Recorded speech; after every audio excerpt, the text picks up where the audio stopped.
야, 이건 중세기에서나 쓸 수 있는 방법인데 정말 이거 화형당한다는 게 옛날 끔찍하지 마녀 사냥할 배우고. 때. 예.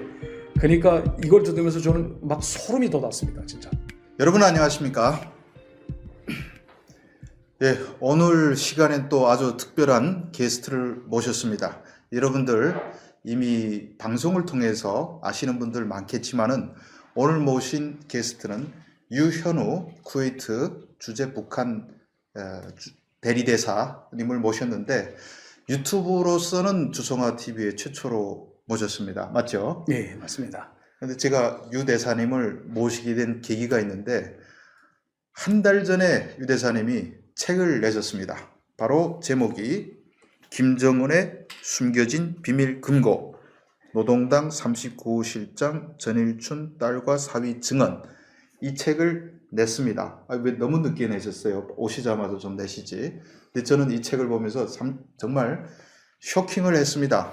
왜냐하면 제가 북한 취재를 20년 넘게 했지만은 또 제가 유튜브 하면서 많은 분들이 질문을 했을 때 제가 대답 못했던 수많은 비밀들이 여기 빼곡히 담겨져 있었습니다. 그래서 특히 그 김씨 일가가 숨기고 파는 그런 비밀들. 그런데 제가 또 유 대사님의 증언을 신뢰할 수밖에 없는 것이 유 대사님은 북한에서 핵심 멤버 딱 50명만 들어가는 은덕촌에서 39 실장의 사위로 살면서 정말 많은 김정은도 만나보고 김여정도 만났고 이보다 더 많은 비밀을 알 수 있는 사람이 어디 있을까 이런 생각이 들고요. 그리고 제가 이 책은 정말 북한을 공부하는 분들은 누구나 봐야 된다고 생각하는데 이게 이한영의 저서가 있습니다. 김정은 김정일 일가에 관한 책에 1990년대 중반에 나왔는데 그 책 이후로 가장 많은 비밀을 안고 있는 책이다. 그래서 제가 책을 사보고 유 대사님 결국 어렵게 저희 유튜브에 모셨습니다. 좀 서론이 좀 길었습니다. 제가 제일 충격 먹었던 것이 장성택 죽음에 관한 문제인데 장성택을 화형시켰다고 합니다. 죽음 중에 가장 고통스러운 죽음이 화형인데 그 화형을 당하고 시신도 없이 제로 사라진 장성택 행정부장. 이거는 정말 우리 유 대사님이 아니면 누구도 말할 수 없는 비밀이라고 생각합니다. 자, 일단 먼저 장성택이 왜 죽었는지 한번 좀 설명해 주세요. 제가 한국에 와서 처음으로 지금 인터넷을 접하면서 장성택의 죽음과 관련된 그런 내용들이 인터넷에 막 떠도는 그런 뉴스들을 봤습니다. 그런데 뉴스를 보는 과정에 장성택이 뭐 총살당했다, 그리고 장성택이 무슨 또 트럼프 대통령 같은 경우에는 장성택의 머리를 잘라가지고 이 당정위원회에 올라가는 그 계단 옆에다 그걸 뭐 전시해 놨다. 뭐 이런 식으로 이제 그런 증언들도 나왔었는데 사신고사총도 있었죠. 예, 사신고사총으로 또 뭐 쐈다 이런 게 또 이런 낭설들이 많았습니다. 인터넷에 보니까. 근데 제가 2013년 10월부터 2014년 3월까지 한 6개월 동안 북한에서 반종파 투쟁이라는 것이 벌어졌거든요. 그러니까 장성택이 숙총이 됨으로써 반종파 투쟁이라는 것이 벌어졌는데 그때 제가 북한에 있었습니다.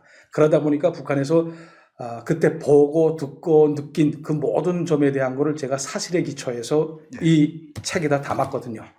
근데 2013년 제가 9월에 시리아 주재 북한 대사관에서 외교관으로 근무하다가 이제 다 마치고 귀국을 했습니다. 근데 귀국해서 한 10월 당 창건 기념일이죠. 10월 10일.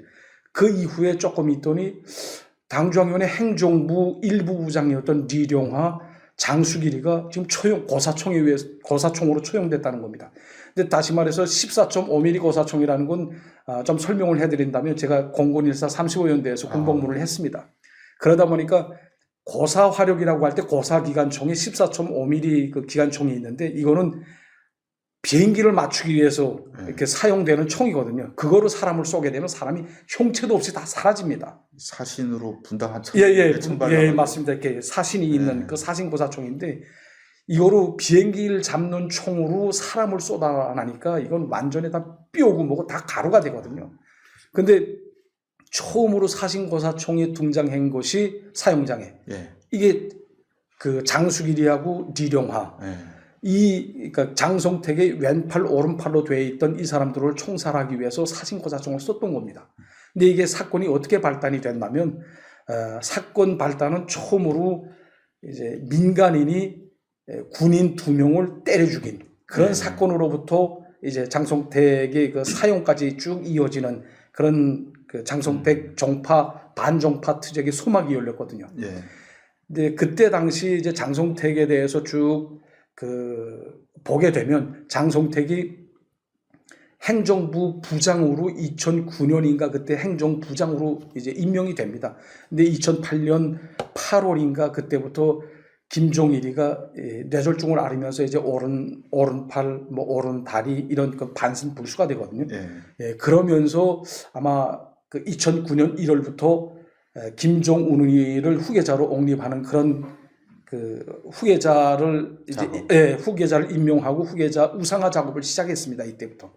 근데 이제 우상화 작업을 시작하면서부터 제일 그 마음에 걸렸던 건 뭐냐면 애가 너무 어리다 보니까 김종일이 입장에서는 아마 그 김종운이를 후견해 줄 수 있는 서포트 해 줄 수 있는 그런 후견회를 김경희 그리고 장성택으로 알았던 것 같습니다.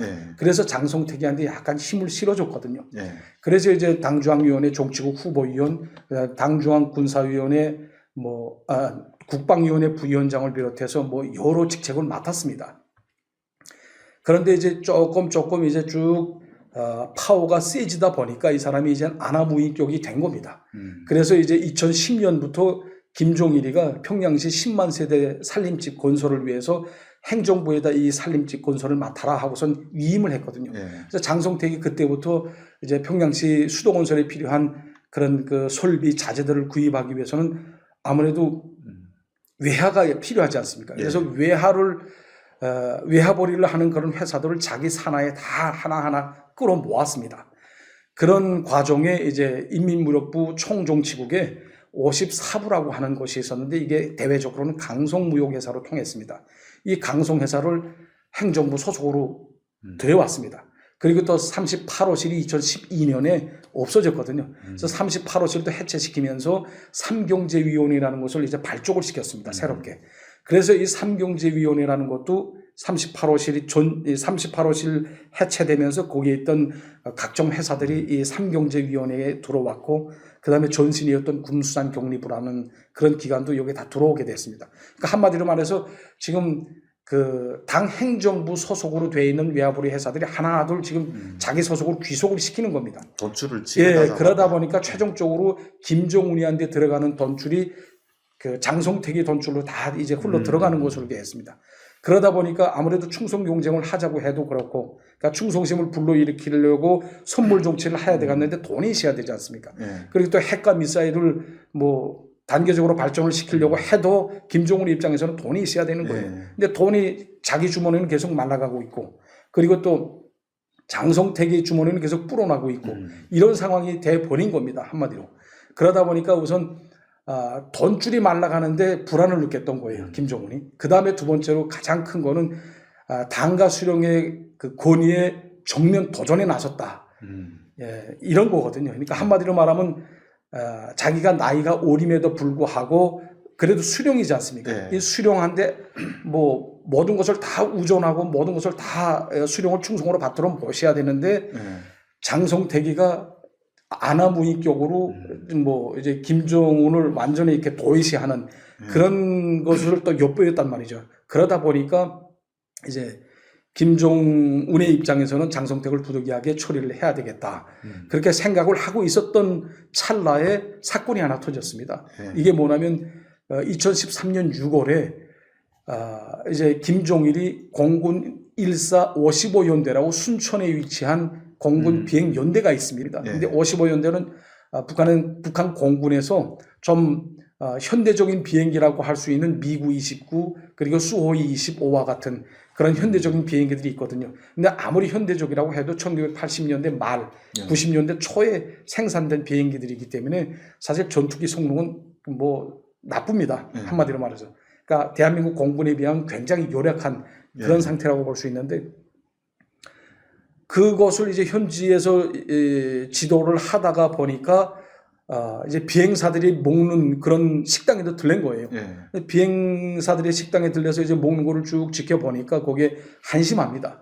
그러니까 같이 동행했던 총정치국장이었던 최룡해에게 자 이제 비행사들의 식사질을 높이기 위해서 이 근처에 있는 수산기지를 민간 수산기지를 하나 떼서 군대가 인수하도록 해라라고 명령을 주었거든요.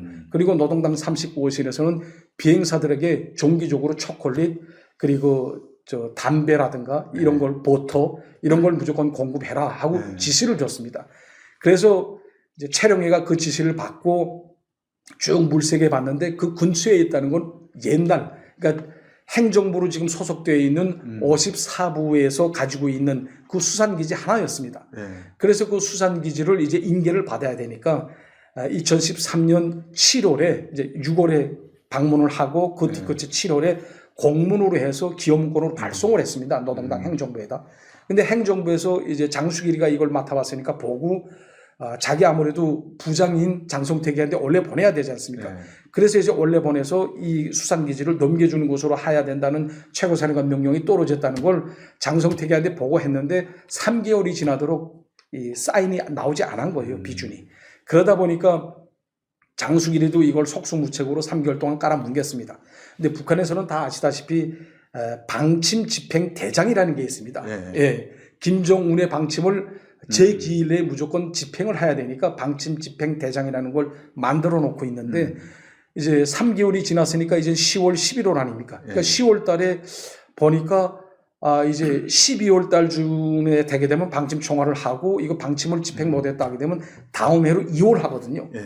근데 2월 하자고 보니까 어쨌든 그 근거가 있어야 되지 않습니까?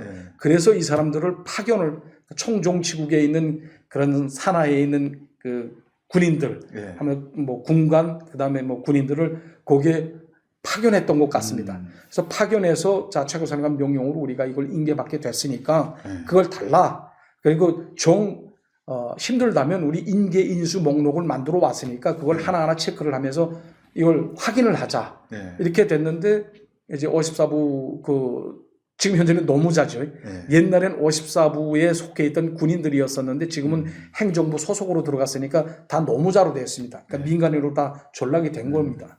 그러니까 옛날에는 군대였던 사람들이 이거를 뭐 이제는 민간인이 됐다고 이 사람들하고 관계없는 것처럼 우리는 뭐 최고사령관 명령을 당신네가 가지고 왔지만 우린 상급으로부터 그 어떤 떨어진 그런 명령서도 받지 못했다. 그렇기 때문에 상급의 지시를 받은 다음에 우리가 이걸 뭐 당신네하고 잼을 하든지 하자. 이렇게 됐단 말이죠. 근데 이게 조금 좀 트러블이 있었던 것 같습니다. 그러니까 문건상 뭐 이런 문제 때문에 얘기를 하다가 이게 말싸움이 조금 몸싸움으로 번지면서 이제 뭐 치고받고 이래 싸움이 벌어졌거든요. 쉽게 말하면 사장이 시켰는데 뭐 편집국장 지시 없으면 안 된다 하니까 뭐 그런 식으로 된 거죠. 그러다 보니 이제 군인들하고 이 민간인들하고 이제 싸움이 붙어졌는데 이 싸움하는 과정에 민간인들이 병사 2명을 이제 몽둥이로 머리를 내려쳐가지고 그 자리에서 즉사시켰습니다. 그러다 보니까 이게 큰 문제 아닙니까? 병사 2명이 죽었으니까. 그래서 인민군은 총정치국에다 이걸 보고하고 또 요게 54부 강성무역회사에 있는 수산기지에 있는 이 노무자들은 또 자기 기관인 행정부로 또 이걸 보고를 했습니다. 그래서 인민군에는 총정치국장이었던 당시 최룡해가 이거 보고를 받고 야 이건 무슨 일이냐 해가지고 전화를 걸어서 이제 그 당시 행정부 일부 부장이었던 리룡화한테 전화를 걸었습니다. 이걸 확인하기 위해서. 근데 전화를 걸었는데 리룡화가 자기네도 이걸 정확히 모르겠다. 우선 우리가 잘못했는데 현재는 근데 이제 일본 동지가 이걸 좀 알아야 되겠는데 일본 동지가 알지 못하는 상태이기 때문에 우리가 보고를 하고 이제 일본 동지가 그에 따르는 결론을 내게 되면 같이 토론을 한 다음에 김정은이한테 좀 보고를 해달라 이런 뉘앙스로 얘기를 했습니다. 그러다 보니까 최룡해가 듣다가 아니 군인 2명이 지금 그 자리에서 즉사한 것도 지금 뭐 분이 지금 안 내려가는데 거기다 일본 동지라는 말까지 했으니까 큰일 난 거죠, 사실. 그러니까 일본 동지라는 말 아무데나 붙이지 마라. 그렇죠. 이런 식으로 얘기를 하고 리룡화 그 전화를 쾅 하고 놨답니다. 그러다 보니까 이제 최령해도 사실은 보위사령부를 통해서 이 행정부 사건을 처리할 수도 있었지만 제일 큰 문제는 장성택이거든요. 그러니까 장성택이도 자기가 맡기에는 정말 버거운 인물이었습니다. 그러다 보니까 이거는 김종훈이한테 보고를 해야 되겠다 해서 이제 나타난 현상에 대한 걸 그대로 해서 군인 2명이 맞아서 죽었다. 이런 사건을 김종훈이한테 직보를 했습니다. 그러니까 김종훈이 이걸 보고 받고 야 민간인이 군대를 때려 죽였다는 게 이게 맞아 하고서 되물었답니다. 맞습니다라고 얘기를 하니까 얘네들이 이제 보자 하니까 눈에 뵈이는 게 없는 모양이다. 민간인이 이렇게 군대까지 막 몽둥이로 때려잡냐. 그렇게 돼가지고 일본이라는 것도 뭐야? 이렇게 또 물어봤다는 거죠. 그래서 일본 동지라고 또 얘기를 했습니다 하니까 얘네들이 이제 맛이 갔다. 뭐 이런 식으로 마침 이제 잡았다 했죠. 이제. 그렇게 해가지고 이제 김원홍이라고 당시 국가보위 상위였던 김원홍 대장한테 전화를 했답니다. 김종훈이가 당장 이걸 쭉 요해가지고 그 사건 전말에 대한 걸 자기한테 보고하라. 그래가지고 국가보위성이 나섰습니다. 그래서 국가보위성이 그때부터 하나하나 탈탈 털어가지고 이제 보고를 했단 말이죠. 근데 이제 문제는 3개월 동안 이제 리룡하 장수길이가 해서 3개월 동안 보고를 했는데 장성택이 이걸 깔아뭉개지 않았습니까? 그러니까 수령에 대한 태도와 관점이 굴러먹은 겁니다. 아니 최고사령관 명령인데 최고사령관 명령을 그 즉석에서 집행하는 것도 모자라는데 이거 3개월 동안 묵였다? 이건 큰 문제거든요. 그러니까 이게 문제시 되면서 이제 여기에 있는 그 행정부의 일꾼들, 다시 말해서 장성택의 신복인 오른팔 왼팔이었던 리룡하 장수길이를 체포한 겁니다. 보위부에서.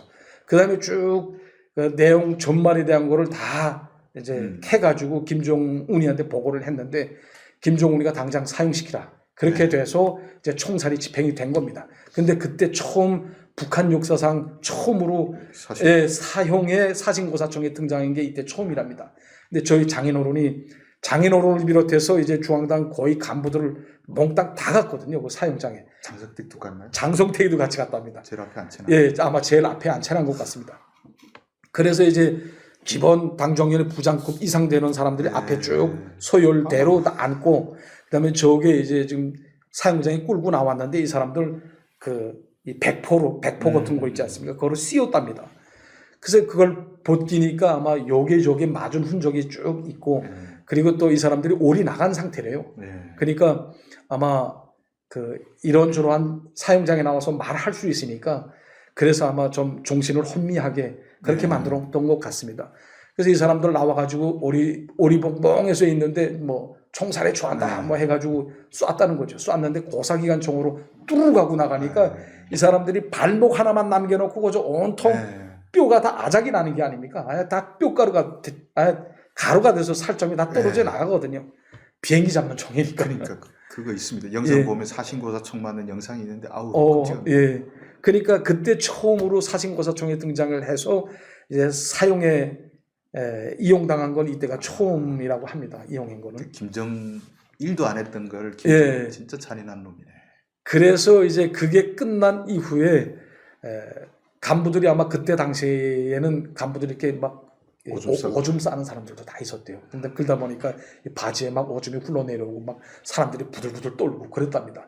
근데 저희 장인어른 같은 경우에는 이제 집에 돌아온 이후에 한 3일인가 4일인가 식사도 안 하고 막 좀 불안해서 하더라고요. 북한에서 모르는 사람이었던 고위 간부였을 거 아닙니까? 그러니까 리룡하 장수길이가 그렇게 중앙당 부부장 이상급들이 그렇게 처형이 됐으니까 자기들도 언제 저런 목숨에 저렇게 처형될지 모르지 않습니까? 자기 목숨도 다 파리 목숨인 거예요. 하다 보니까 이제는 이 국가보위성이 장수길이 리룡하를 다 처리했으니까 그 관역이 장성택으로 향한 겁니다. 그때부터 장성택에 대한 걸 쫙 하나하나 캐기 시작했는데 장성택이 뭐 여성 편력, 그다음에 돈을 뭐 김종훈이한테 들어가는 돈을 다 옆에서 가로챈 거 이런 것들을 비롯해서 비리 행위에 대한 게 쭉 다 나열이 돼가지고 김종훈이한테 보고가 됐답니다.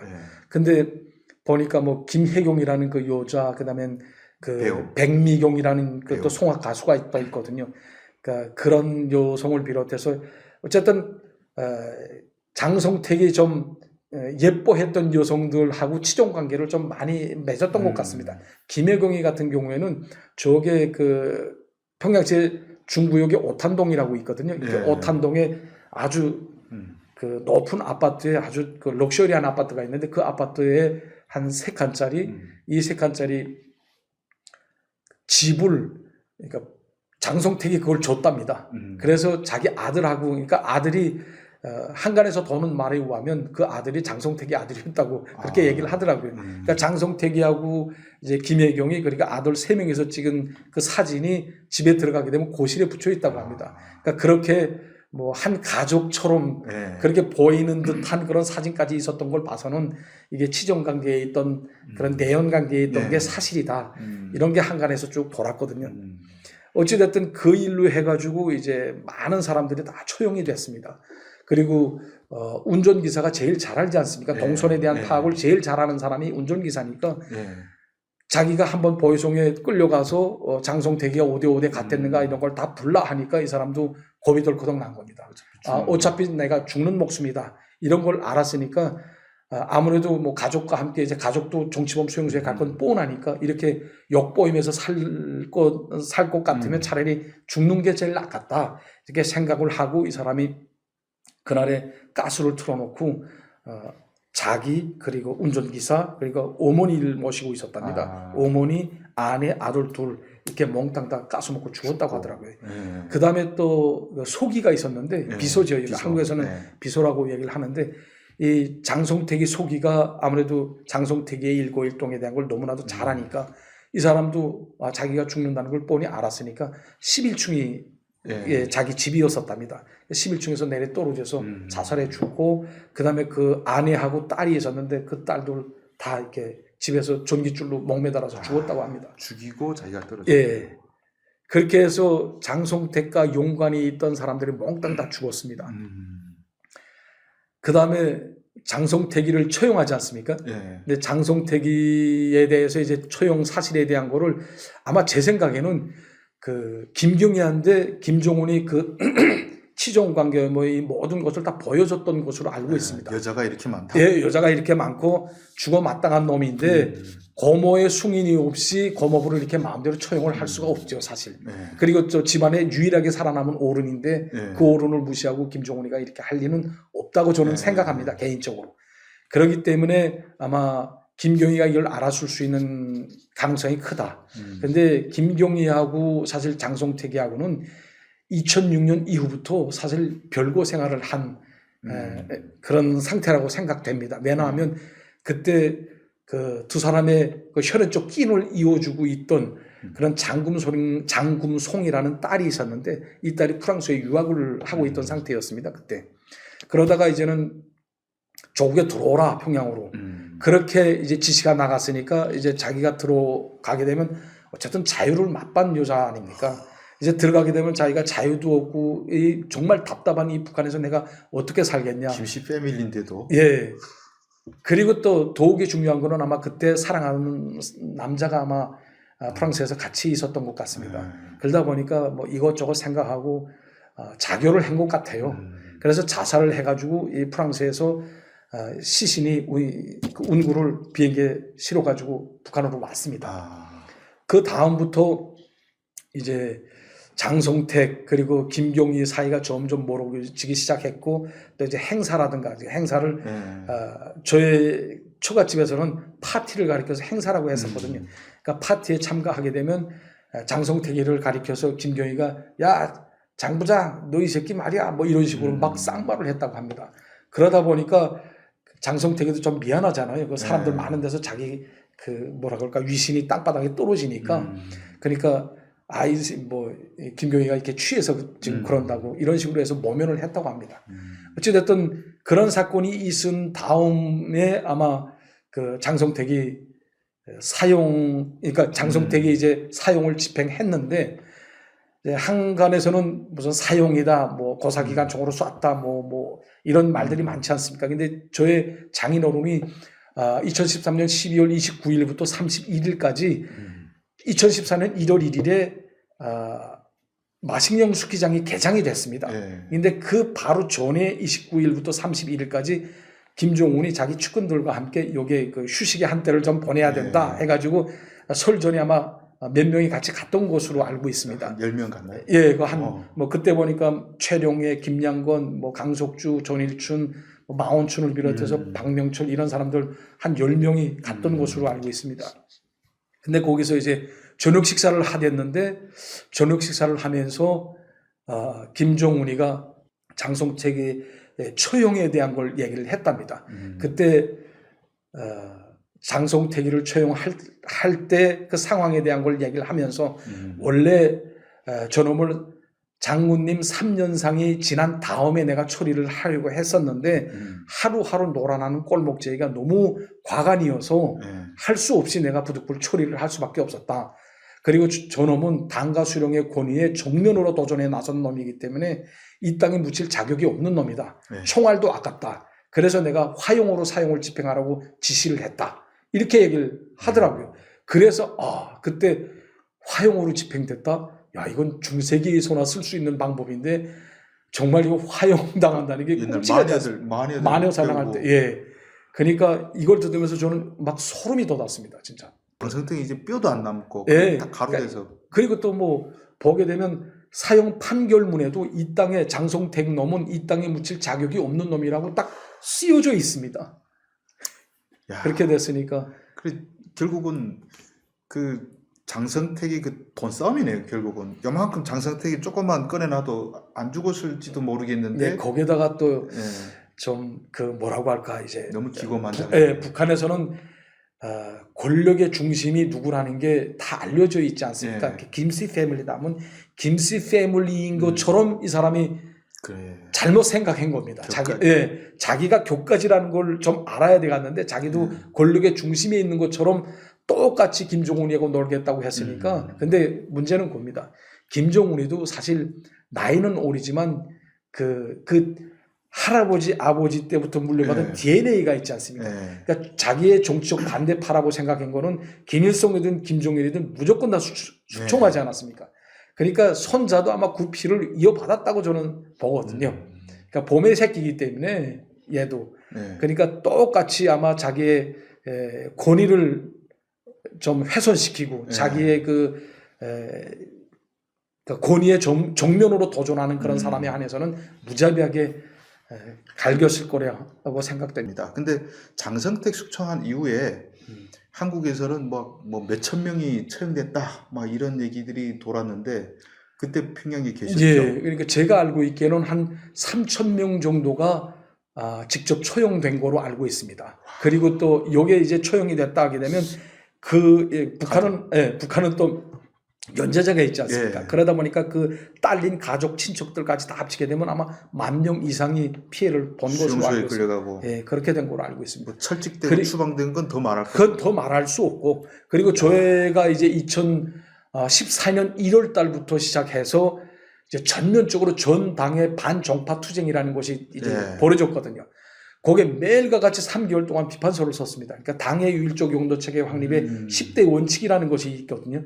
그러니까 북한의 헌법보다 더 상위권에 있는 그런 규범, 당원들이 지켜야 될 규범, 규정을 여기다 써놓은 것인데, 이 10대 원칙에 기초해서 자기들이 뭘 잘못했는가, 당원 근로자들이 이제 3개월 동안 계속 심할서를 쓰는 겁니다. 여기 기초해서.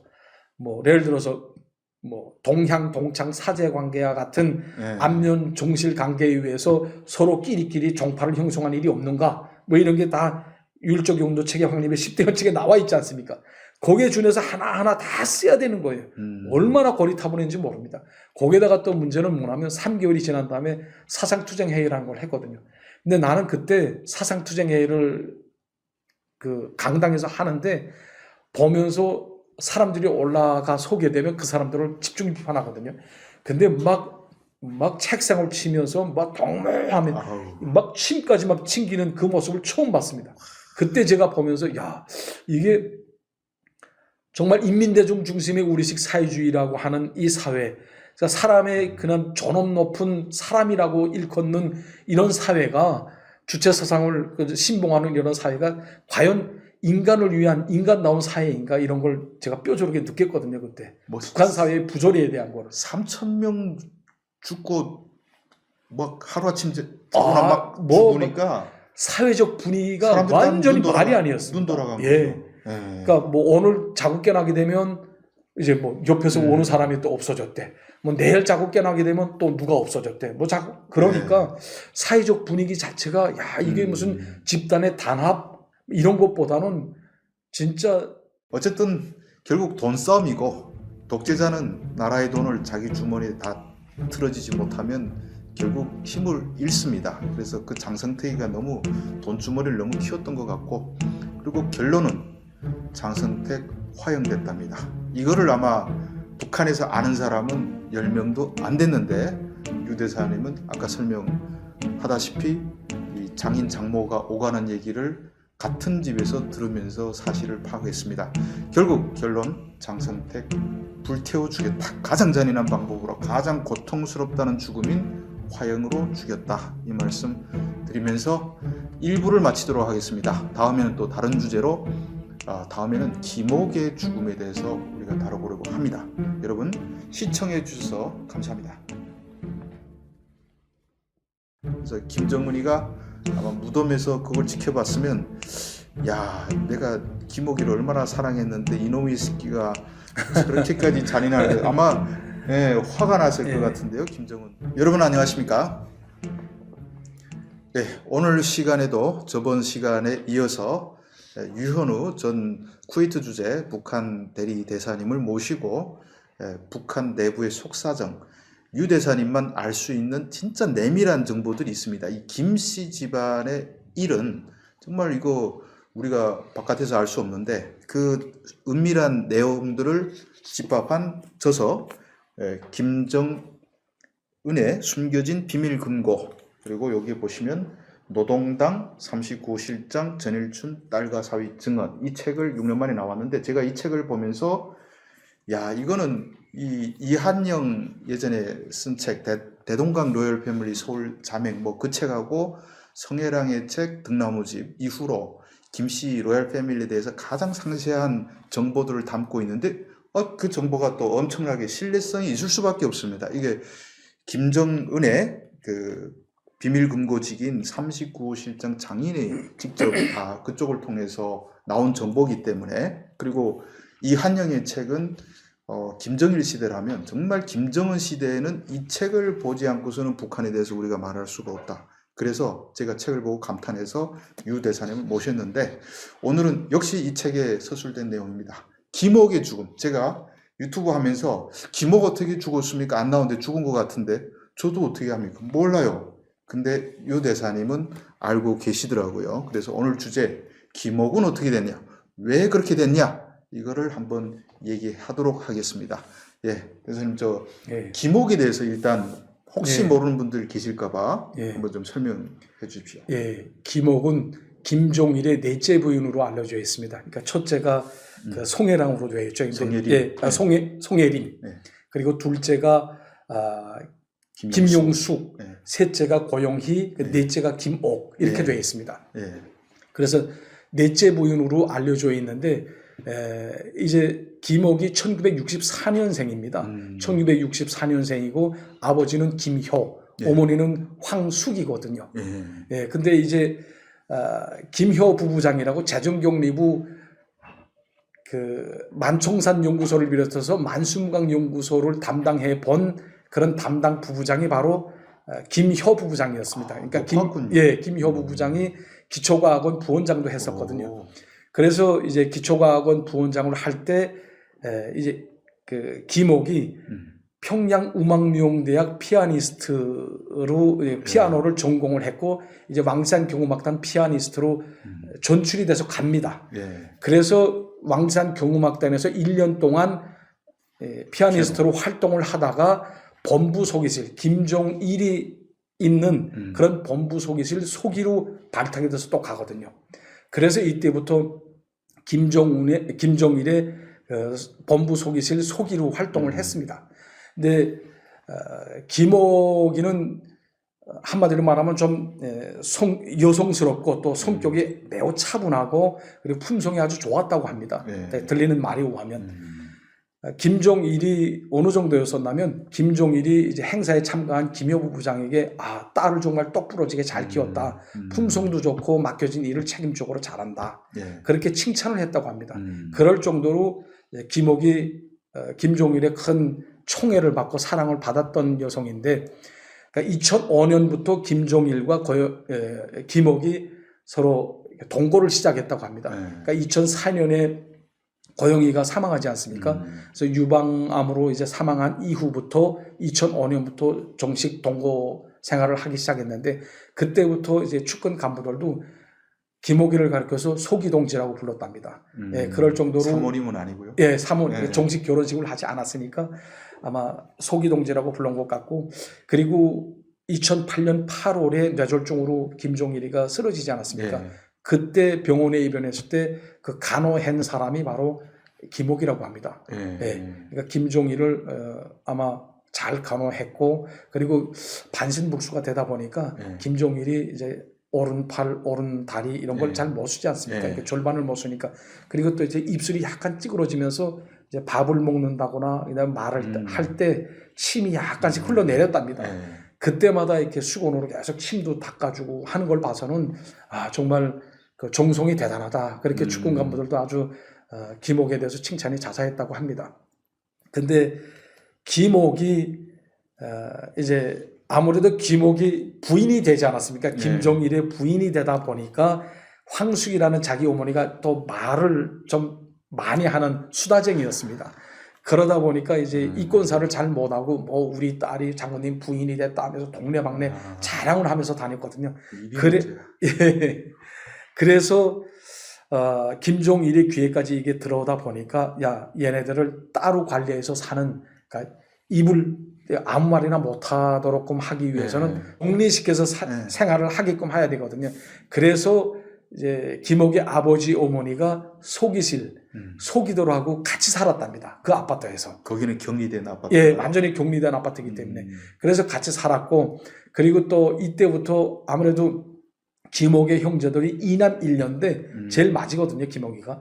그리고 밑에 동생이 있습니다, 남동생이. 근데 이 남동생이 아무래도 김옥이 장군님의 부인이 되다 보니까 이 출세도 남보다 빨랐거든요. 2010년에 그때 김종일이가 김일성 종합대학을 현지에서 지도한 그런 해가 2010년이었습니다.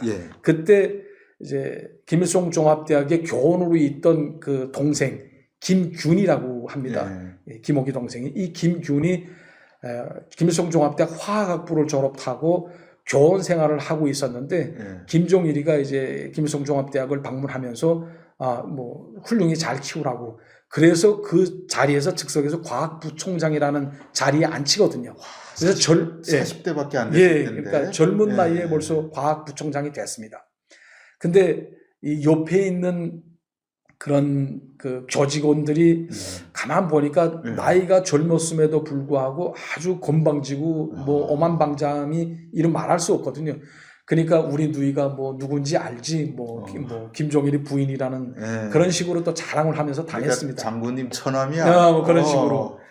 그렇게 돼서 이제 권력이 맨 그 꼭대기에 올라섰다고 볼 수도 있죠. 근데 이제 2011년 12월 17일에 김종일이가 사망을 하면서 그 권력이 또 다시 끈이 떨어졌습니다. 그러다 보니까 이 친구도 사람이 계속 자기 주위에 많이 모여 왔는데 이제는 힘이 없으니까 다시 다 간단 말이죠. 그리고 또 뭐 이 사람에 대해서 이러쿵저러쿵 말이 많았습니다. 그러니까 교직원 학생들이 쭉 보면서 야, 뭐 쟤는 뭐 이제 처남도 아닌데 무슨 뭐 쟤는 뭐 왜 자꾸 아직도 과학부총장 그대로 하나 이런 식으로 또 얘기를 한 사람들이 있다고 합니다. 그러다 보니까 이 친구가 어느 날 술을 마시다가 건드리지 말아야 될 김씨 패밀리, 백두 혈통과 관련된 그런 말을 정통성과 관련된 말을 꺼냈거든요. 그러니까 야, 뭐 지금 요즘 어느 놈들은 무슨 내가 뭐 장군님 가게가 아니라고 얘기하는 사람들이 있는데 엄연히 따지자고 하게 되면 우리가 뭐 교까지라면 원산댁도 교까지지. 기본 원가지는 설송인이 아니야. 이런 소리를 했답니다. 원산댁인 거를 아, 웬만하면 다 알아요? 그러니까 이제 알 사람들은 거의 다 아. 압니다. 왜냐하면 원산댁 하게 되면 김종운이 패밀리를 가리키는 네. 그런 고영이가 원산에 있지 않았습니까? 김종운이도 원산에서 났기 때문에 원산댁 하게 되면 고영이를 지칭한다는 걸로 다 사람들이 알고 네. 있습니다. 그러니까 원산댁이라는 거는 김종운이를 빗대는 말이었고 종식 결혼한 여성은 김용숙이 하나밖에 없습니다. 네. 그러다 보니까 김용숙이가 난 딸이 김설송이 아닙니까? 그러니까 설송열이가 원가지고 뭐 김정운이나 무슨 자기네나 다 곁가지다 그런 식으로 얘기를 했단 말입니다. 근데 다 사실 첩의 자식. 다 첩의 자식 네. 아닙니까? 그러니까 첩의 자식이기 때문에 김정운이든 자기네든 사실 곁가지고 실지 원가지는 이 김용숙이나 김설성이다. 그러니까 너희 모르면 그런 말 하지 말라는 식으로 이렇게 얘기를 했단 말이죠.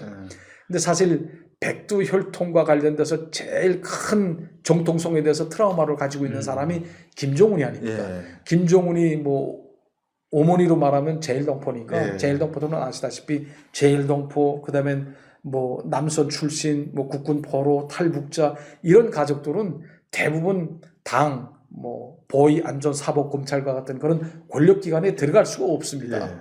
그러니까 아주 자기는 어머니가 제일동포다 하니까 백두혈통이라는 그 정통성에서 조금 멀어지지 않았습니까? 그러니까 콤플렉스를 가지고 있는 거죠. 그러다 보니까 이거 하지 말아야 될 이 말을 이제 자기 입 밖에서 나왔으니까 김균이 그 다음부터는 뭐 이게 김균이하고 같이 술자석에 있던 사람들 다 북한에서는 귀때기라고 하는데 거의 뭐 뿌락치들 쏠았네. 예, 이걸 갖다 보고했죠. 이게 또 쭉 해서 국가보위성을 통해서 김종운이 귀에 들어갔습니다. 그렇게 되니까 뭐 당장 수령 모독죄로 해가지고 2013년 3월에 총살당한 것으로 알고 있습니다. 그리고 또 김균이 총살당했고, 그리고 또 여기 그 김효, 황숙, 이게 김옥이 아버지 어머니 그리고 김옥 다 해서 관리소로 갔습니다. 정치범 수용소로 갔습니다. 그러면 정치범 수용소 가게 되면 좀 이렇게 진짜 그래도 예전에 그 김정일의 여자 아닙니까? 좀 특별한 대접이다 하면 일단 격리를 딴 데 시키고 다른 데 아마 격리를 시켰을 터치를 겁니다. 하지 마. 그래도 제 보건대로는 아마 정치범 수용소 안에도 뭐 저도 뭐 정치범 수용소 안에 가보질 못했으니까 그 내 안에서 생활하는 건 잘 모르겠습니다만 어쨌든 김종일의 부인이었으니까 그렇게 막 대하지는 않았을 겁니다. 그리고 어느 정도 뭐 지분 하나 한 채를 주면서 너희가 그러니까 이거는 정치범 수용소에 들어가게 되면 죽어야 뭐 나오죠. 그러니까 못 나오는 데입니다. 그러니까 일단 죽어야 되니까 거기서 그러니까 죽는데 그러니까 일반 사람들처럼 이렇게 마귀를 시키면서 이러지는 않았을 것이다 하고 추측은 됩니다. 그러니까 들어보면 종합 요약해 보면 셋째 첩의 아들인 김정은이 넷째 첩을 제거해 버린 거잖아요. 그런 그렇죠? 거죠. 야, 그러면 정말 아마 김옥이도 자식을 낳았으면 그냥 죽었겠죠. 아무래도 김정은한테 위협이 되니까. 어차피 없애버려야 될 존재를 없앴다. 그리고 또 하나 제가 보면 2013년 3월이라고 하셨지 않습니까? 장성택 죽이기 뭐 그 사건 나기 한 반년 전인데 뭐 먼저 그 첩부터 어머니의 자리를 대신한 첩부터 제하고 고모부를 또 처형하고 2013년부터 김정은이가 발각났던 그 해였던 것 같습니다. 자 그러면 오늘은 그 김옥의 죽음에 대해서 정말 많은 분들이 궁금해 하셨는데 결국은 정치범 수용소에 갔다. 거기 들어가면 못 나온다. 그래서 김정은이가 아마 무덤에서 그걸 지켜봤으면 야 내가 김옥이를 얼마나 사랑했는데 이놈의 새끼가 저렇게까지 잔인하게 아마 화가 났을 것 같은데요. 김정은도. 자 이렇게 오늘 시간 정리를 하도록 하고요. 근데 이제 우리가 김씨 일가에 대한 비밀들 정말 접할 수 없는 얘기들 많지 않습니까? 제가 듣고 싶은 게 참 많습니다. 그래서 다음 시간에 이번에는 김정은의 형님 김정철에 대한 얘기를 또 유대사님만 알 수 있는 그런 얘기를 한번 해보도록 하겠습니다. 시청해 주셔서 감사합니다. 자기 이 취미를 위해서 말까지 네. 말을 들여야 되니까 국정을 열었다는 거 아닙니까? 이게 말이 됩니까 사실? 여러분 안녕하십니까? 예, 오늘 시간도 유현우 전 쿠웨이트 주재 북한 대사관 대리대사님 모시고 이 책에 실렸던 진짜 김정은의 숨겨진 비밀금고 여기에 실린 내용 한번 얘기할 텐데 이게 책 내용을 보면 숨겨진 비밀금고가 아니고 숨겨졌던 김정은이 가장 감추고 싶었던 숨은 내막을 엄청나게 많이 폭로를 하셨습니다. 그래서 1부에서 우리가 장성택 화형 시켰다. 2부에서 김옥은 어떻게 죽었는지 살았는지 모르겠습니다만 어떻게 없어졌냐. 세 번째로 또 김씨 패밀리, 우리가 궁금해서 잘 모르던 김정철에 대한 이야기를 다뤄보도록 하는데, 이거 김정철이가 제가 약한다고 했지 않습니까? 그거를 확실히 보셨더라고요. 그래서 오늘 그 얘기 한번 나눠보도록 하겠는데, 김정철의 존재에 대해서 언제 정도부터 아셨습니까? 제가 김종철에 대해서 알게 된 거는 아마 2005년도, 2006년도 이쯤 될 것 같습니다. 저의 처갓집에 보게 되면 이 기념사진 같은데 계속 김종철, 김종훈, 김여정 그러니까 고영이가 난 그 3남매가 예. 계속 사진에 나왔습니다. 그래서 제가 그때 이분은 누군가 이렇게 아무래도 젊은 네. 사람이 노 간부들하고 같이 찍었다는 거는 이건 우리보다 좀 특이한 그런 그렇죠. 케이스가 아닙니까? 그래서 물어보니까 그때 김종철을 가리켜서 쿤 대장님, 그리고 김종훈은 자군 대장님, 그리고 김여정을 가리켜서 공주님 이렇게 얘기를 하더라고요. 그래서 왜 쿤 대장님이라고 부르나 했더니 장군님 그리고 또 어머님께서 쿤 대장, 자군 대장, 공주 이런 식으로 부른다. 그래서 간부들도 다 쿤 대장님, 자군 대장님, 공주님 이런 식으로 호칭을 한다고 하더라고요. 예. 근데 이제 김종철이는 제가 보건대는 제가 2006년 9월에 김종철을 한번 봤는데 김종철이가 좀 아편을 하는 것으로 제가 알고 있습니다. 그때 24살. 예. 그러니까 김종철이 아편을 한다는 게 어떻게 알았냐면 2006년 9월인가 그때 저희 집 문을 쾅쾅쾅 두드리는 그런 사건이 있었습니다. 그래서 너무나도 문을 쾅쾅 두드리기 때문에 제가 자다가 좀 누가 이렇게 새벽 1시에 두드리나 하고선 밖에 나왔습니다. 집 문이라고 하면 그 39실. 예, 제가 집이 없어서 17년 동안 초가살이를 했습니다. 예. 그런데 어디 39실장집을 진짜 그 딱 경비를 서는데 예. 거기 가서 문 두드릴 수 있는 사람은 없는 거죠. 예. 예. 그거는 뭐 김씨 패밀리 예. 이외에는 예. 그렇게 문을 두드릴 만한 사람이 없습니다. 문을 너무나도 쾅쾅 두드리기 때문에 제가 나왔는데 그 출입문 앞에 예. 저희 장인하고 장모가 있더라고요. 예. 벌써. 예. 근데 장인이 조용하라고 하더니 이제 미친놈이 와서 문을 두드리는 거니까 조금 이따 이제 갈 거다고 조금만 기다리라고. 예. 그래서 기다렸었는데 진짜 아닌 게 아니라 10분인지 15분 지난 다음에 이 사람들이 문을 두드리다가 가더란 말이죠. 한 명 아니고 여러 명. 예, 한 3명에서 웅성웅성 말까지 들리는 거 봐서는 한 3명이 왔던 것으로 기억이 됩니다. 근데 15분쯤 지나서 이제 밖에서 우릉 하고 발동이 걸리더니 그 다음에 쑥 가더라고요. 근데 이제 우리가 아무래도 새벽 1시다 보니까 그때 잠 다 깨지 않았습니까? 네. 그러니까 장인 장모가 부엌에 들어가서 자기네끼리 쭉 얘기를 하는데 네. 저도 옆에서 귀동냥에서 들었거든요. 근데 장인어른이 하는 말이 그때 대낮에 예. 자기 사무실에 찾아왔대요, 김종철이. 예. 그래서 찾아와가지고 우리 장인 보고 좀 아편을 좀 달라고 하더라는 거죠. 그래서 39실 범도 아니고. 네, 그래서 39실에서는 아편 가지고 있는 게 없다. 그러니까 뭘 그러냐? 해외에서랑 좀 뭐 보게 되면 다 39실에서 아편을 생산하고 판매하는 거로 되어 있는데 그러지 말고 좀 달라. 그렇게 얘기를 하더라는 거예요. 그래서 우린 진짜 뭐 39실은 진짜 아편을 생산하는 것이 아닙니다. 이런 식으로 얘기를 했대요. 뭐 계속 달라고 떼를 써서 그러는 와중에 전화가 왔다는 겁니다. 그러니까 빨리 회의 참가하라고. 그래서 자기는 몸을 뺐다고 하더라고요. 그러면서 저거 미친놈이 자꾸 뭐 아편을 달라고 하는데 집에까지 찾아올 줄 몰랐다고. 그런 얘기를 하더라고요. 그리고 다음날 아침에 제가 출근하려고 지금 출입문을 나서려고 하는데 저희 장모가 따라 나오더니 이제 직장에 나가게 되면 어제 있었던 사건을 말하면 안 돼. 그거 말하게 되면 우리 가문이 망한다. 그래서 정말 주의하라는 식으로 당부를 하더라고요. 그래서 네. 알았습니다. 발설 안 할게요. 하고서 네. 나갔습니다. 네. 근데 그 다음 날에 한 10시쯤 됐는데 또 문을 쾅쾅쾅쾅 밤 10시. 두드리는 겁니다. 그래서 야, 이거 문을 완전 부수겠어요. 그래서 제가 부득불 내가 나가야 되겠다 생각하고 이제 문을 열려고 하는데 장모가 그러지 말라고 하는 거야. 그러다가 그냥 놔두면 계속 문을 부시겠는데 어떻게 하냐. 그래서 문을 열었습니다. 열었는데 보니까 김종철이에요. 사진에서 봤으니까 얼굴을. 근데 김종철이 보니까 그때 얼굴이 개름한데 여기 뽀드라지가 잔뜩 나 있더라고요. 그리고 또 한 잔 한 것처럼 좀 얼굴한 상태에서 얘기를 합니다. 그러니까 술 먹은 그런 말투로 지금 얘기를 하는데 한 잔 마신 기분이에요. 아마 보니까. 그래서 야, 너 누구야? 이렇게 얘기를 하더라고요. 그래서 아니 어린 놈이? 예, 어린 놈이. 그래서 그러니까 한 잔 마셨으니까 이 친구가 지금.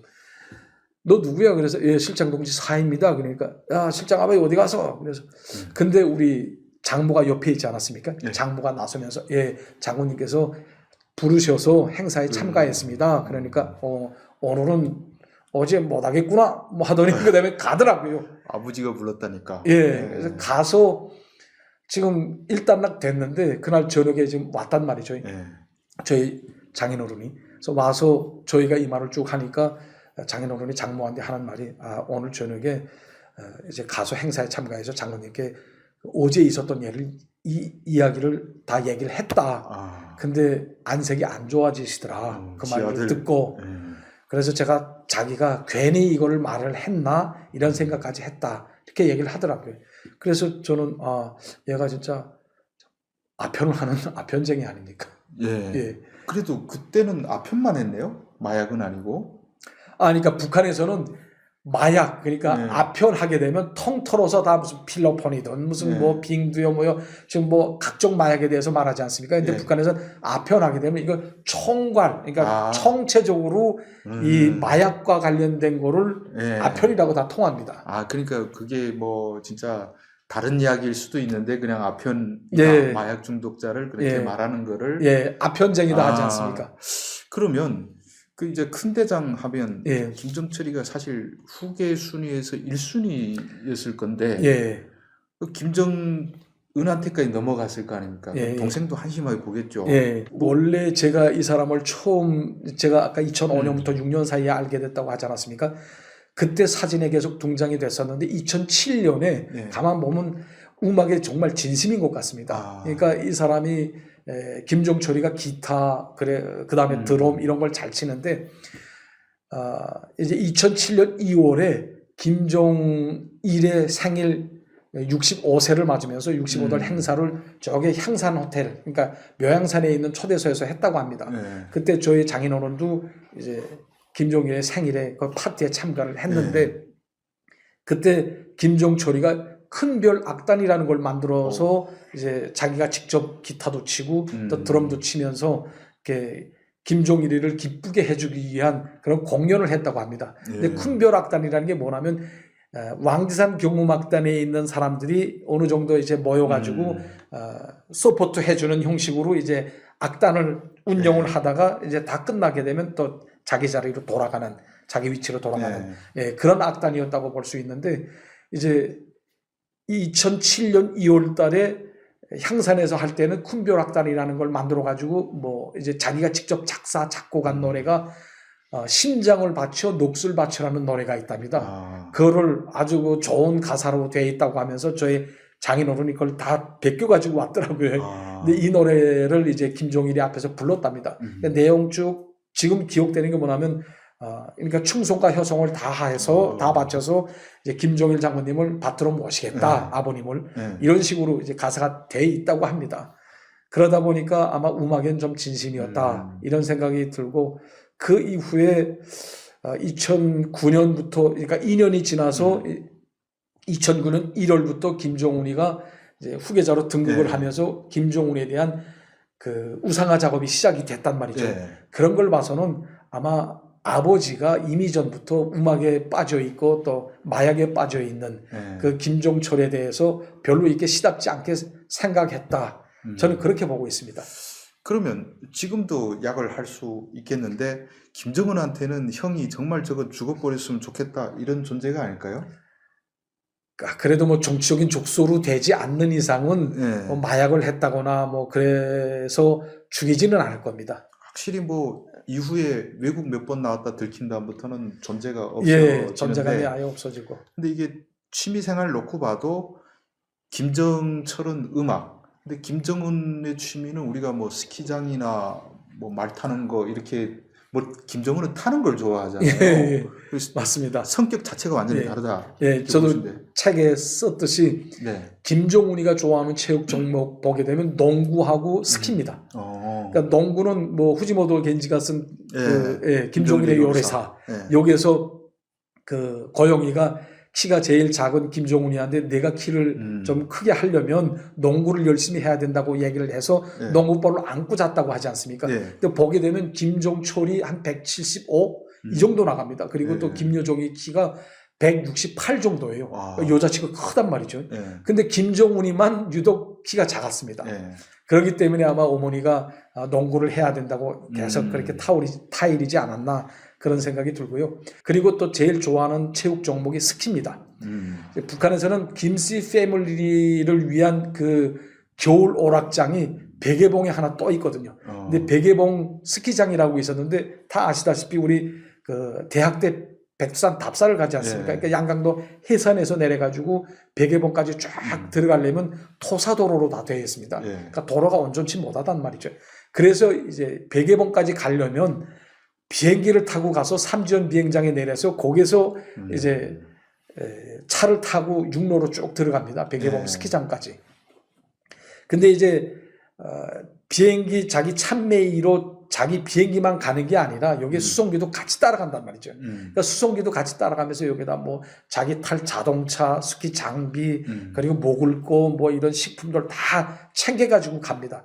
그러니까 한 번 백예봉에 가려면 진짜 아닌 게 아니라 자기 비행기도 떠야 되고 여기 수송기도 떠야 되고 하다 나니까 예. 정말 힘들단 말이죠. 그래서 이제 2012년 초에 여기 좀 평양에서 가까운 곳에 스키장을 할 만한 데가 없냐 예. 해가지고 그 박명철이라는 체육상이 있었습니다. 예, 그때 예. 당시 그 사람 보고 한번 찾아보라 예. 하고 과업을 줬거든요. 그래서 찾아낸 것이 바로 마식령입니다. 그래서 마식령에다가 스키장을 건설하느라고 2012년부터 스키장을 건설했거든요. 그래서 2013년 12월 말에 스키장이 다 완공이 된 겁니다. 예. 그러니까 이제 스키장 그 자체는 무슨 인민사랑의 결정체라고 지금 막 얘기는 하지만 예. 사실 자기 겨울철 유희 오락을 위해서 만든 그러니까 백예봉까지 가기 너무 힘드니까 근처에 제일 평양하고 원산 사이에다가 원산 사이에 있는 그 마식령까지 차로 2시간 반이면 가거든요. 그러니까 2시간 반 동안 가서 이제 마식령 스키장에서 스키를 타는 거예요. 저도 2014년 1월 달에 처음으로 외교단과 함께 마식령 스키장을 참관했던 적이 있습니다. 개장하자마자 가죠. 예, 가서 그때 2014년 1월에 아무래도 이런 걸 좋은 걸 해놨으니까 좀 자랑하고 싶었던 것 같아요, 김정은이. 그래서 주조 외교단 성원들한테 공짜로, 그러니까 네. 다 받지 말고 공짜로 이걸 다 숙박을 하면서 이걸 놀게 해주라 네. 하고 해서 중앙당 재정경리부가 2박 3일로 뭐 돈 한 푼 받지 않고 외교단들한테 다 이렇게 오픈해놨단 말이죠. 예. 그래서 이제 외교단에서 거기 모든 대사관 성원들이 다 갔고 가족들과 함께. 그래도 외교부에서는 우리 외무성에서는 우레국하고 지역국 담당자들이 거기에 갔었습니다.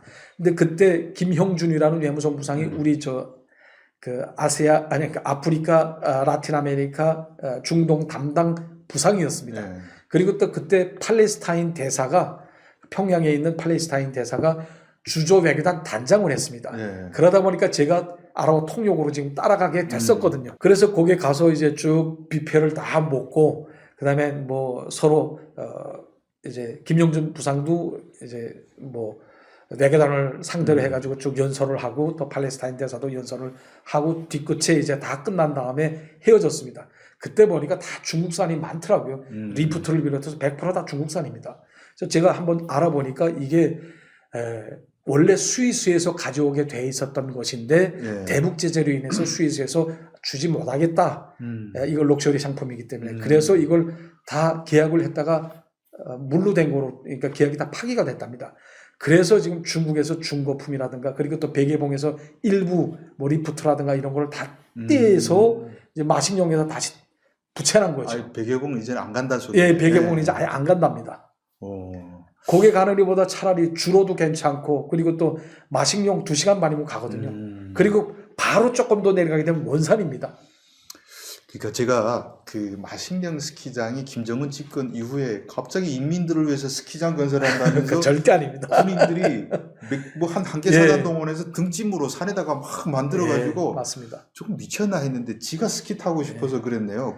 그리고 또 하나 아까 지금 말씀 들으면서 또 알게 된 거는 농구 같은 거는 여러 명이 하잖아요. 근데 자기가 이제 뭐 왕인데 그 밑에 놈들하고 같이 농구를 이제는 못 하니까 스키는 혼자 타면 되잖아요.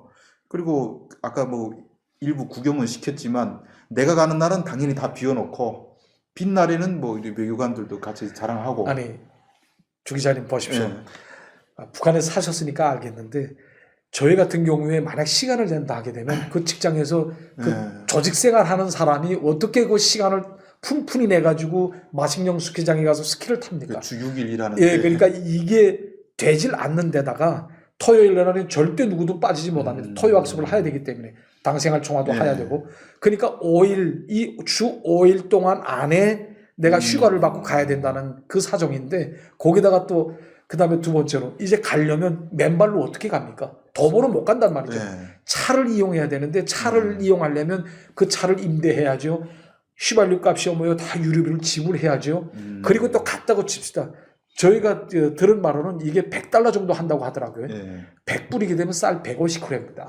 150kg의 쌀을 사 먹을 수 있는 이 100불을 누가 하루에 흥청망청 쓰면서 이게 왜 가겠습니까? 그러니까 북한 사람들도 아무리 뭐라고 해도 여기에 가서 즐길 만한 사람이 있겠는가 하는 거예요.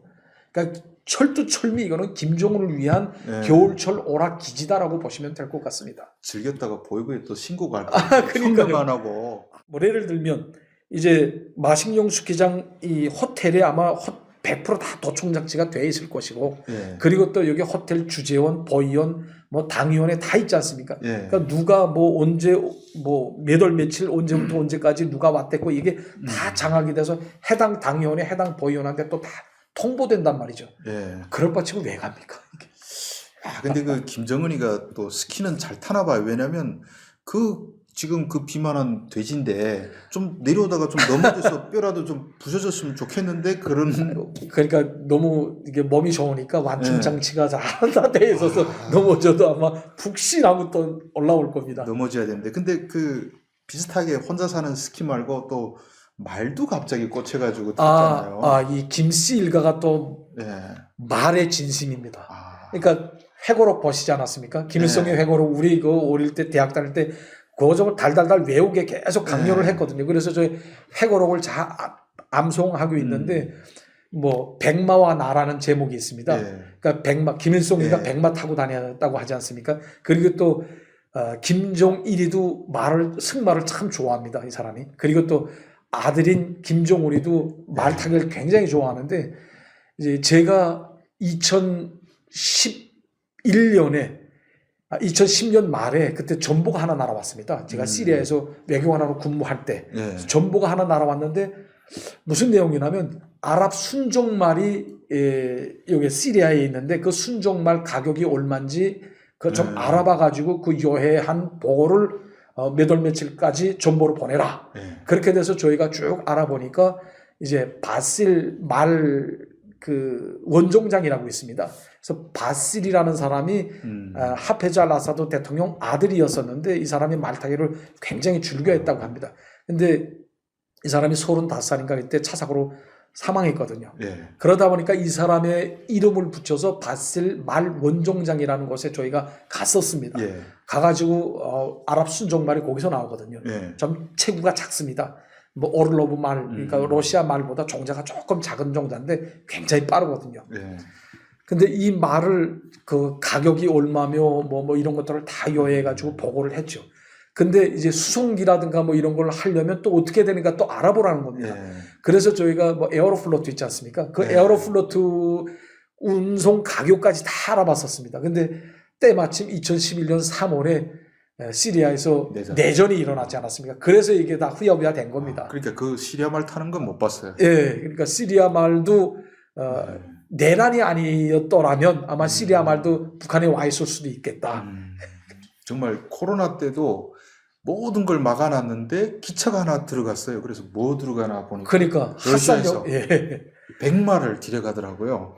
아무튼 좀 그때 코로나 때도 뭐 생활 필수품들을 지금 들어오지 못해서 북한에서 뭐 샴푸까지도 다 없다고 외국인들까지도 사재기 났기 때문에 이거 굉장히 샴푸 뭐 좀 구해달라 이런 식으로 이제 중국에다 뭐 연락도 하고 했다고 합니다. 근데 아무것도 들어오지 못하게 딱 국경을 봉쇄해 놨었는데 자기 말 오르로브 말 그 35마리 한 35마리를 이제 들여오려고 보니까 이 핫산역을 통해서 이제 두만강역 쪽으로 들여왔다고 합니다. 그때 열어놨다고요. 그래서 야 얘는 이거 자기 유기 오락 안락을 위해서는 정말 인민들이 굶어 죽든 뭐든 상관 안 하고 그죠 자기 이 취미를 위해서 말까지 말을 들여야 되니까 국경을 열었다는 거 아닙니까? 이게 말이 됩니까 사실?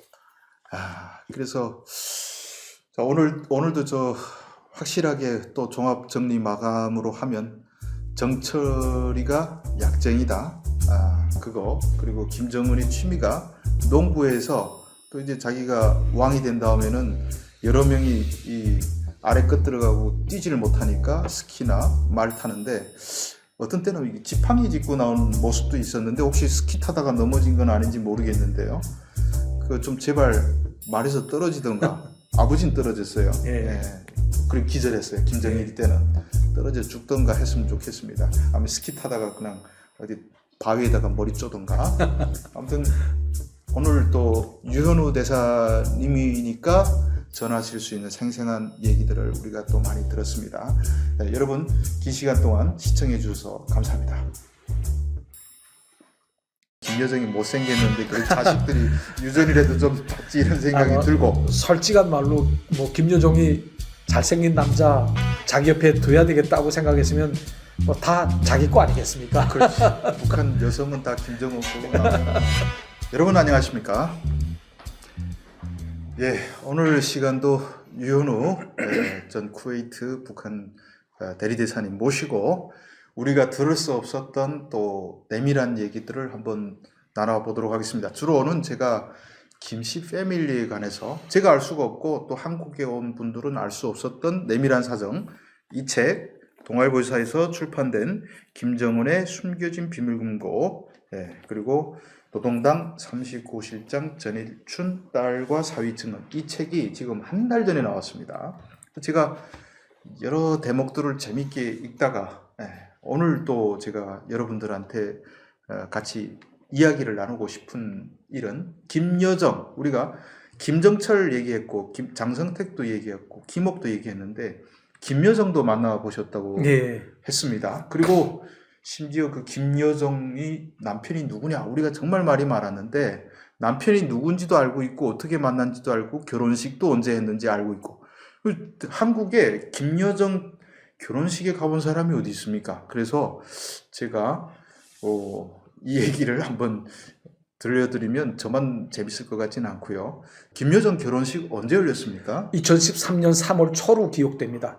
제가 이 날짜를 왜 기억하냐면 당시 제가 시리아 주재 북한 대사관에서 외교관으로 근무할 때였습니다. 근데 평양에서 제가 그 일이 있어서 출장을 다녀와야 될 그런 상황이었습니다. 그래서 평양에 들어갔었는데 이미 전에 이제 2월 달에 저의 그 딸하고 저희 집사람이 평양에 들어갔거든요. 왜 들어갔냐면 저희 딸이 그때 2013년 4월부터 새 학년도에 이제 인민학교 1학년에 들어가게 되었습니다. 그러니까 새 학년도를 맞으면서 2월 달까지 100% 다 들여보내라는, 그러니까 학년 전 어린이들은 100% 다 이제 2월 달까지 들여보내라는 지시가 나왔습니다. 그래서 딸 혼자 들어갈 수는 없고, 그래서 집사람이 딸을 데리고 이제 평양에 들어가 있던 상태고, 또 저도 2013년 3월에 평양에 들어오라라는 그런 지시가 나왔기 때문에 출장차로 평양에 들어갔었습니다. 그래서 지금 제가 아무래도 이제 초과사를 했으니까 장인네 집에서 지금 숙식을 하겠단 말이죠. 출장 왔어도. 근데 그때 장인 장모가 어느 날 그 행사에 초대돼서 간다고 하면서 저녁에 뭐 갔습니다. 근데 새벽 한 4시, 5시쯤 됐나? 다음날. 그러면 쭉 들어오는 거예요. 장인 장모가. 새벽에. 예, 새벽에. 근데 장인이 참 뭐 희색이 만면하고 장모도 보니까 한잔 좀 했는지 얼굴하게 취해 있더라고요. 그래서 아이고 뭐 좋은 일이 있은가 봅니다 하고 제가 얘기를 하니까 예, 장인이 공주님 오늘 결혼식 했다 하더라고요. 저희 집사람이 아니 뭐 공주님 남편은 어떤 사람이나요? 잘생겼나요? 하고 물어봤습니다. 그러니까 잘생겼다. 그리고 김일성 종합대학 특설반을 우리 여종 공주님하고 같이 다녔다고 하더라. 네, 그러면서 이제 그 결혼식 진행된 내용을 우리 장모가 얘기해 주는 겁니다. 한 잔 또. 예, 좀 기분이 들뜨니까. 그래서 이제 그때 내용을 얘기해 주는데 가니까 그러니까 조선옷이라고 하지 않습니까? 예, 그러니까 한복을 지금 김여정이가 단정하게 차려 입고 신부로 이렇게 와 있고 그 옆에 한 180 정도 되는 키가 크고 아주 잘생긴 그런 남성이 옆에 있었다고 합니다. 근데 그날 결혼식을 아마 장성택이 주관을 했던 것 같아요. 그러니까 장성택이 그 신랑한테 가서 뭐 어느 동무는 뭐 조선인민군 청종지국 조직부 군관으로 계급은 소자 하는 식으로 신분증을 수여했답니다. 결혼식 날에? 결혼식 날에. 그래서 뭐 결혼식 날에 무슨 신분증까지 수여하나 그렇게 얘기를 했는데 자가 어쨌든 졸업을 했으니까 졸업하면서 이때 그 직업은 내가 인민군 청종지국에서 일해라 하는 의미에서 아마 줬던 것 같아요. 그리고 이제 그 결혼식이 이제 쭉 진행되는 과정에 술을 따르면서 이제 위스키, 좀 북한술은 다 도수가 세지 않습니까? 그러니까 한 40% 남아되는 그런 술에다가 맥주를 혼합을 해서 이제 술을 단번에 좀 마시라. 하고 이게 술을 줬다고 합니다. 그래서 누가 줬어요? 장성태이가. 그러니까 신랑이 지금 잡았는데 아무래도 결혼 첫날인데 그 첫날 또 보내야 되지 않습니까? 근데 이것도 뭐 완전히 거주망태기가 되면 안 되잖아요. 그래서 김경희가 이걸 말렸다고 합니다. 근데 장성태기가 탁 나서면서 남자는 주량이 얼마큼 세는가 봐야 돼. 뭐 하면서 술 다 단카이 내라고 그렇게 얘기를 했답니다. 그래서 지금 그 사람이 쭉 하고 한 잔 들이켰는데 역시 주량이 도량이야. 대장부다고 엄지 이게 손가락 내밀면서 잘했다고 그렇게 칭찬을 했답니다. 장성태기가. 그리고 이제 쭉 결혼식에 모란봉 악단이 지금 왔는데 모란봉 악단이 와서 노래도 부르고 뭐 서로 춤도 추고 뭐 그렇게 했다고 해요. 근데 이제 김정은이하고 리설주는 부부 이중창으로 해서 축복합니다. 축복합니다. 그네들 새 가정 하는 노래 있지 않습니까? 그 노래를 불렀다고 해요. 그리고 또 마감에는 세상에 부러움 없어라 이런 노래로 하면서 마감을 지었는데 그때 다 서로 이렇게 손을 잡고 손에 손 잡고 이제 뭐 세상에 부러움 없어라 하면서 이렇게 노래를 쭉 끝마쳤다고 합니다. 근데 그때 보니까 저희 장모가 하는 말이 김종철이도 와 있고 김종철이네 그 가족이 와 있는데 딱 꼬온 보리짝처럼 그 옆에 가만히 앉아 있다고 하더라고요. 그래서 조금 좀 보기가 조금 측은했다 이런 말도 하더란 말입니다. 맏오빠, 맏형이 맏형인데도 찌그러들고 있고 장성택은 죽기 6개월 전인데 그때부터 벌써 지가 무슨 나대면서 자꾸 기니까 지가 집안 어른이니까 얘들 좀 내가 잘해줘야 된다 뭐 이런 생각 있었군요. 그리고 또 그때 말하는 거 보니까 우리 조카 사이가 어떤 사람인지 좀 봐야지. 근데 아무리 조카 사이라고 해도 그 최고 존엄의 동생 아닙니까? 그러니까 백두 혈통이고 얘는 장씨가 아니에요. 그러니까 그런 말을 마음대로 사실 못 하거든요. 그러면 그 이후에 또 김여정 제가 한번 봤다고 들었거든요. 직접. 그러니까 2014년 9월 제가 시리아에서 군무를 다 마치고 이제 귀국을 한 다음에 2014년 9월에 저희 장인어른이 이번 추석에는 대성산 혁명열사는 우리 가족과 함께 가자 그렇게 얘기를 합니다. 그래서 같이 갑시다 해가지고 다음날 아침에 이제 저희 딸을 비롯해서 우리 가족 모두가 다 차를 타고 지금 대성산 혁명열사릉에 갔는데 다 아시다시피 간부들 1고 1동에 대한 거 추석 때 5대 갔다 하는 거는 다 반영복으로 해가지고 올라가지 않습니까? 동양에. 그러니까 간부들이 우레히 이런 무슨 대성산 혁명열사릉이라든가 이런 데 찾아가야 됩니다. 그래서 이제 대성산 혁명열사릉에 갔는데 주작봉의 맨 위에 주작봉 마루 위에 있는 김종숙, 그러니까 김종일의 어머니 예. 반신상이 있지 않습니까? 예. 거기에 인사하고 오른쪽으로 이제 내려오면서 쭉 내려가게 되면 여기에 고영이 묘소가 있습니다. 예. 예. 그래서 고영이 묘소 쪽으로 저희 장인어른이 여기 선근 어머니 묘소도 있는데 들렸다 가자 이렇게 얘기를 해서 저희가 같이 따라 내려갔습니다. 거긴 누구나 갈 수 있나요? 아니면 예, 그때 당시로서는 누구나 다 갔던 아. 것으로 알고 있습니다. 예. 그래서 쭉 내려갔는데 내려가면서 보니까 묘소가 큰 저는 처음 봤습니다 그때. 네. 큰 묘소가 있는데 거기에 묘비가 있더라고요. 예. 사진이랑 있고 했는데 그래서 내려가서 이제 쭉 가려고 보는데 그러니까 꽃송이를 드리려고 보는데 뒤에서 실장 아바 하고 찾더라고요 누군가가. 예. 그래서 뒤로 돌아다 보니까 김여정이하고 남편이 있는 겁니다. 근데 김여정이 쫙 오더니 실장 아바 뭐 우리 어머님 묘소 찾아줘서 감사합니다 하고선 악수를 했단 말이죠. 예. 장모하고도 악수하고 그다음에 저 뭐 집사람 그리고 우리 딸같이 악수를 다 돌아가면서 했습니다. 그다음에 우리 장인어른하고 둘이 얘기를 하고 우리는 쭉 옆에 있다가 저 남편을 한번 봤단 말이죠. 근데 그때 보니까 상자 계급을 달고 있는 군복을 입고 있었습니다. 1년 만에 그러면 2계급 올라갔네요. 1년 조금 지났는데 2계급. 네. 이건 진짜 쉽지 않은 일이거든요. 2계급 올라가는 거는. 또 원술에도 못 뭐 따라주겠습니까? 달아주면 끝이니까. 예. 예, 그래서 상자 계급을 달고 있었는데 군복을 입게 되면 아무래도 조금 키가 커 보이지 않습니까? 예. 한 180 정도가 나 보이더라고요. 그때 직접 보니까. 그리고 또 아주 윤곽이 뚜렷하다고 할까? 예. 아주 잘생겼습니다. 이 친구가. 그래서 보면서 다 이제 만남이 끝난 다음에 제가 네. 돌아오는 그 차 안에서 제가 장인 보고 물어봤거든요. 지금 뭘 하고 있나? 저 남편분은 그러니까 총정치국 인민군 총정치국 조직부에서 군단 지도과 담당 부부장을 한다고 하더라고요. 그거는 거의 뭐 장성급이 맡아야 예, 되는 자리 아닙니까? 말이 그러니까 상자지. 예. 대부분 아마 군단 지도과가 제일 힘 있는 과라고 그렇죠. 하더라고요. 군단장들 막 군단장, 군단 정치위원 다 목 뗐다 붙였다 하는 것이 거기 아닙니까 조직부가. 그러니까 그 권력이 아마 굉장히 센 것 같았습니다. 네. 역시 그 김여정은 그 스위스에서 쭉 자라다 보니까 네. 남자 구경 못했을 거 아닙니까? 네, 근데 맞죠. 그 공주님들이 말이죠. 네. 김경희도 대학 가서 남자들 딱 네. 보니까 눈 돌아가서 거기서 제일 잘생긴 장성태가 살겠다고 네. 막 미친 듯이 돌아다녔는데 김여정도 딱 들어와서 대학에 가니까 너무 잘생겼어. 이거는 우리 또 삼성에서도 이런 일이 있었지 않습니까? 네. 이거를 못 말린다 이런 네. 생각이 드는데 북한에서 180이면 한국으로 치면 거의 190 정도의 레벨이 아니겠습니까? 네, 맞습니다. 엄청 키 큰 사람이 네. 적어요. 그래서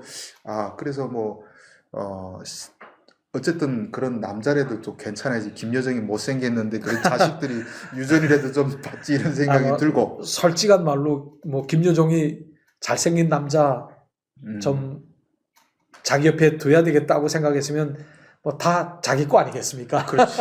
북한 여성은 다 김정은 거고 남자는 다 김여정 결심마마. 건데. 예. 근데 제가 들으면 또 든 생각은 2013년 3월이면 아버지가 죽은 지 진짜 뭐 1년 반도 안 됐는데 그때 북한 사람들은 맞습니다. 3년 뭐 상을 치르라고 결혼도 하라 그러면 네 뭐 장군님에 대한 충성심이었고 맞습니다. 막 이랬는데 이거 김여정 그리고 아까 김정은은 뭐 또 먼저 결혼했다면서요. 이 지들은 말이죠. 아버지 죽자마자 다 결혼하고 이거 좀 그러니까 저도 그때 들으면서 제일 경악했던 게 뭐냐면 얘네가 정말 이중적인 삶을 살고 있구나.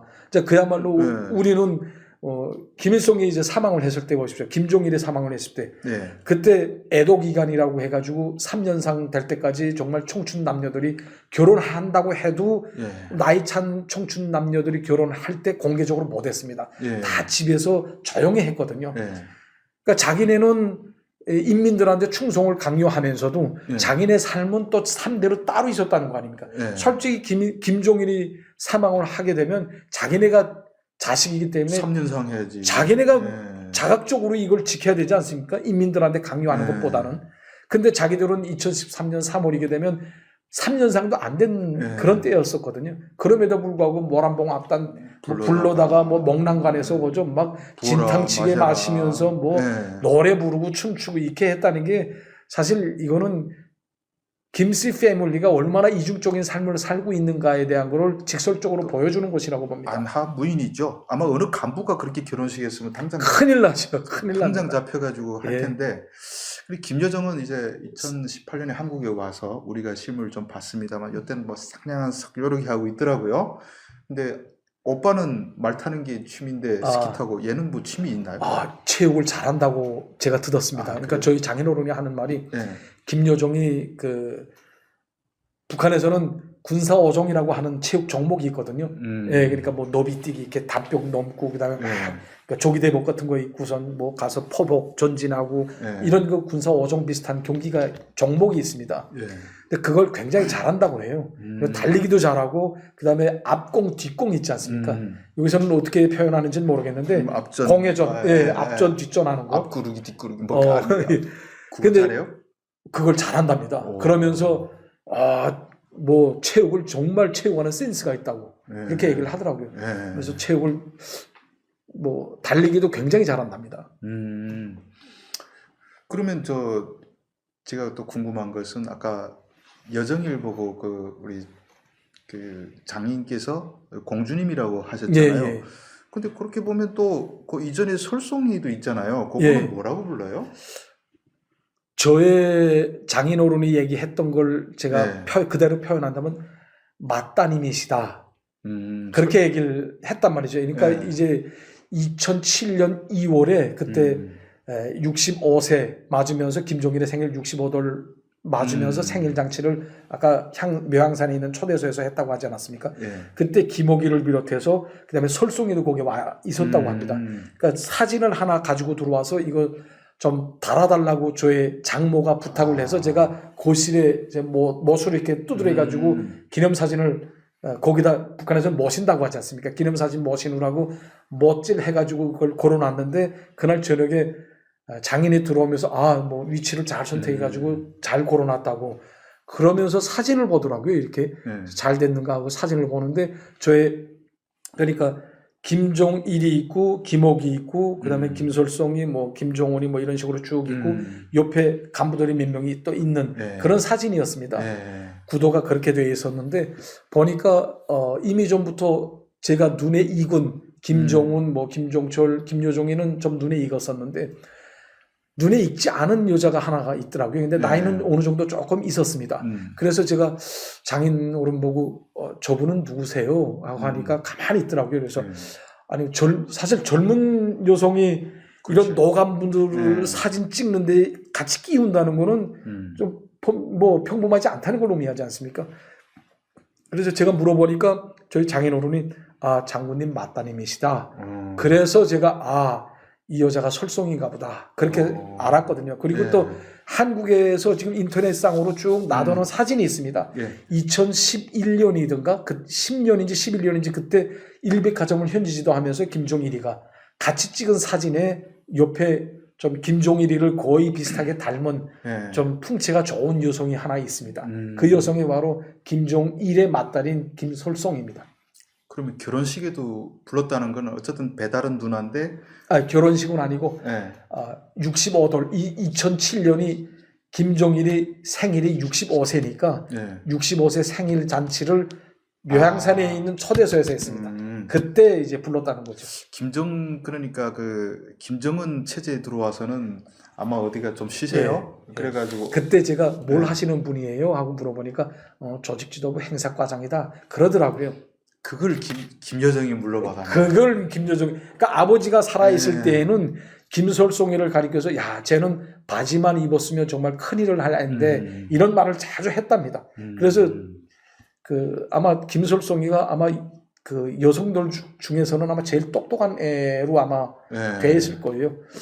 그런데 이제 김종훈이가 집권을 하면서 이 행사과정에서부터 밀려나고 이제 김여정이가 거기를 꿰찼죠. 그 김정일이가 격가지 할 때 자기는 그래도 본처의 아들이니까 나머지는 첩의 자식들은 다 격가지라 했는데 맞습니다. 이거 완전히 지금 바꿔져서 이제 격가지 자식들이 이제 본처의 딸을 맞죠. 격가지라고 그렇게 됐습니다. 격가지 만들어 놓고 참 이게 족보가 너무 꼬이네요.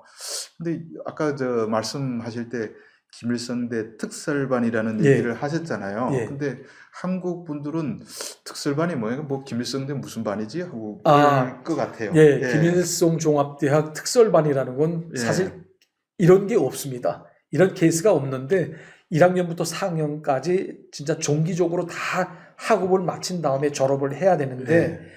김여종이가 속성으로 이걸 받아야 되다 보니까 네. 특설반이라는 걸 만들어 가지고 김여종을 위한 하나의 학업 과정을 따로 만들었다는 말이에요. 그래서 이 특설반에 한 뭐 4~5명 혹은 5~6명 정도가 망라가 돼가지고 김여종이하고 같이 학업을 같이 진행했던 그런 과정을 특설반이라고 명명을 했습니다. 그 한 2년 만에 그냥 다 예, 속성으로 1년 반, 2년이면 다 졸업하는. 솔직히 뭐 그냥 김일성대 졸업했다는 타이틀을 예, 그걸 만들어주려고 하는 하는 것이지 뭐. 근데 그 교수들은 아 이게 뭐 분명히 뭔가 있으니까 눈치가 빠삭하니까. 네. 근데 김여정의 존재를 뭐 낌새는 쳤겠는데 알고 있었을까요? 예, 다 알고 있어도 북한에서는 알지 않습니까? 이걸 발설하게 되면 더군다나 백두 혈통과 관련된 말을 아무 곳에서 발설을 하게 되면 큰일 납니다. 네. 그러니까 예, 공식적인 그런 장소에서는 아마 선생님들, 교수님들은 아마 이런 말을 안 했을 거예요. 그런데 힌트는 아마 줬을 것입니다.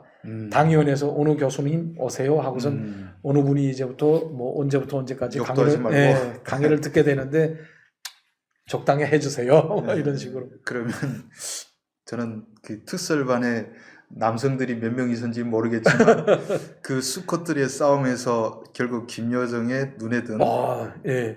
무슨 뭐 동물의 세계로 보는 것 같아요. 그 여정의 남편. 제일 왕성한 예. 예, 그리고 그 수컷이 당첨이 됐죠.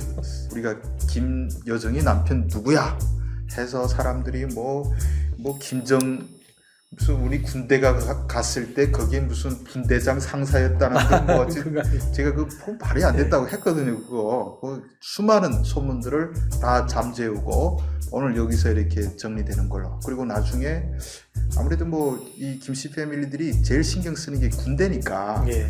김여정의 남편은 아마 지금쯤은 모든 군 관련해 가지고 몽땅 쥐락펴락하는 그런 인물이 아닐까 이런 생각이 듭니다.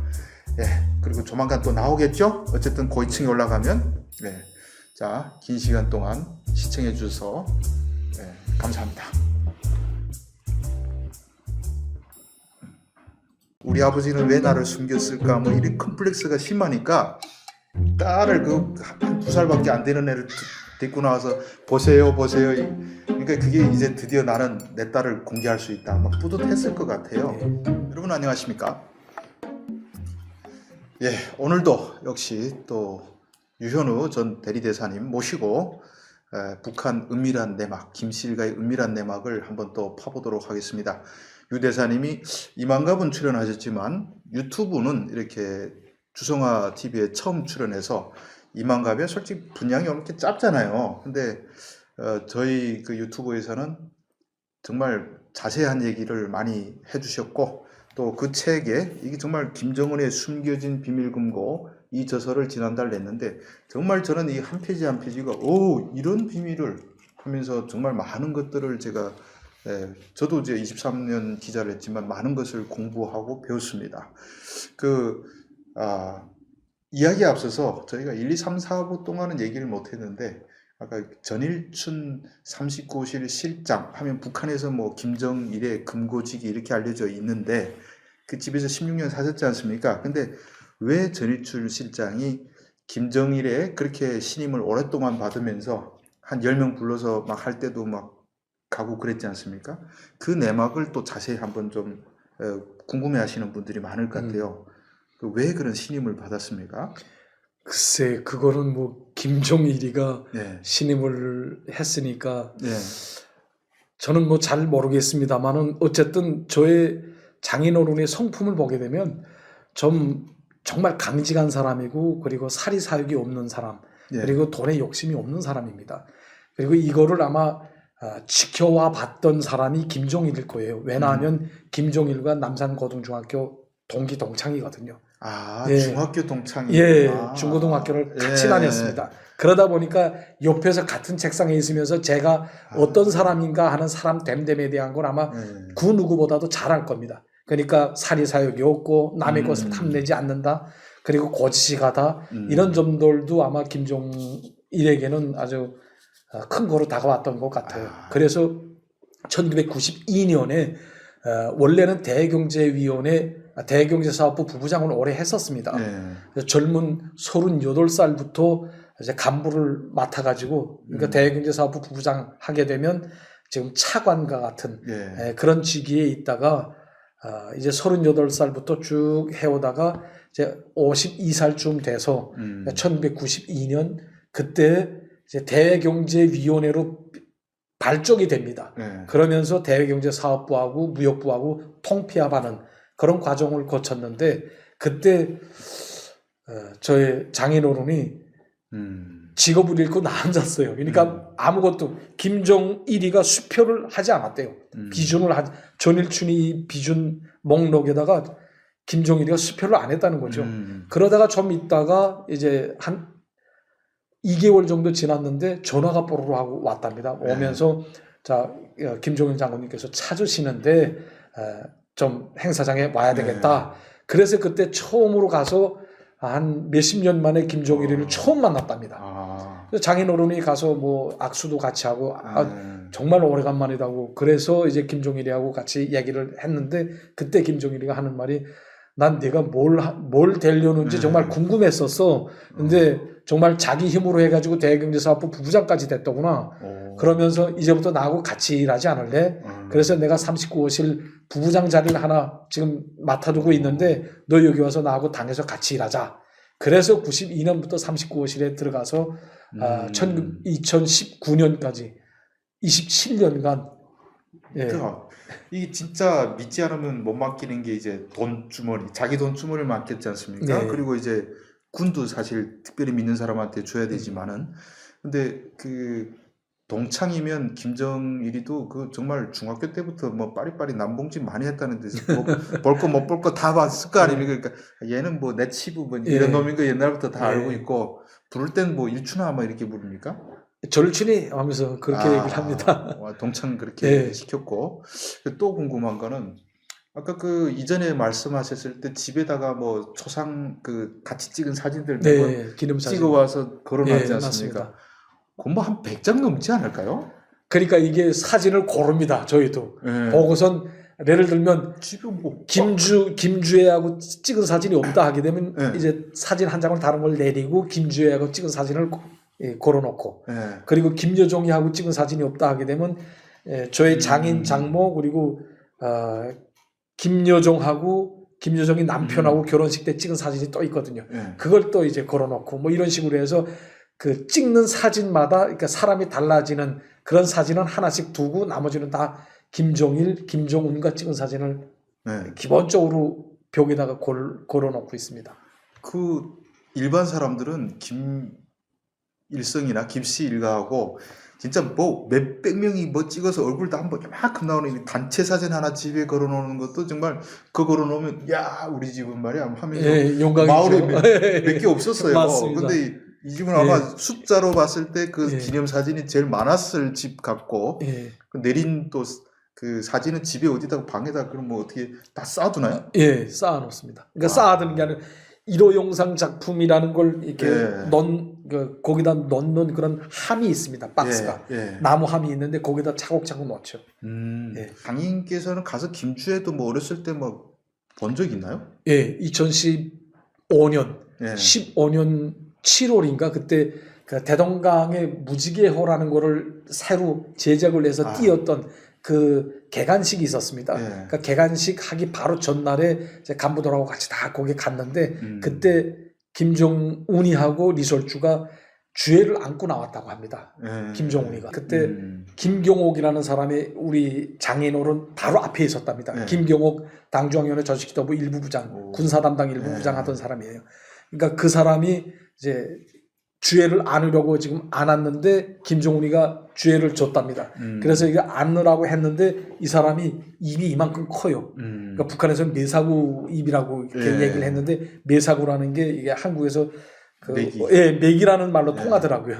그래서 메사구 입을 한 그런 사람을 가리켜서 이제 북한에서는 메사구 주댕이 하지 않습니까? 간부들이 저거 메사구 주댕이, 메사구 주댕이다 보니까 김주애가 놀라서 우는 거예요. 보고 무섭게 생겼으니까. 그래서 그 뒤에 있던 우리 장인어른이 김주애를 받아 안았다고 합니다. 근데 울음을 또 꾼쳤다고 해요. 그래서 안아가지고 뭐 한 몇 번 쭉 이렇게 돌아가는 과정에 있었는데 사진사가 사진 하나 찍어드리겠습니다. 그랬다고 합니다. 그래서 안고 사진을 찍었대요. 그래서 그 사진을 이제 집에 가지고 왔는데 그때 당시로서는 여기도 책에도 썼는데 세라복 있지 않습니까? 해군복처럼 생겨 있는 여성들이, 그러니까 일본 교복처럼 되어 있는 그 세라복을 입고 선현단 스카프, 그러니까 빨간 넥타이를 메고 있었던 그 사진에 그렇게 모습이 나와 있더라고요. 그거를 안고 있는 사진이 우리 집에 있었습니다. 근데 뒤에 보니까 김주애, 그러니까 주애 공주님과 함께라고 이렇게 써 있는데 주애를 한자로 주인 주자에 사랑의 자로 썼더라고요.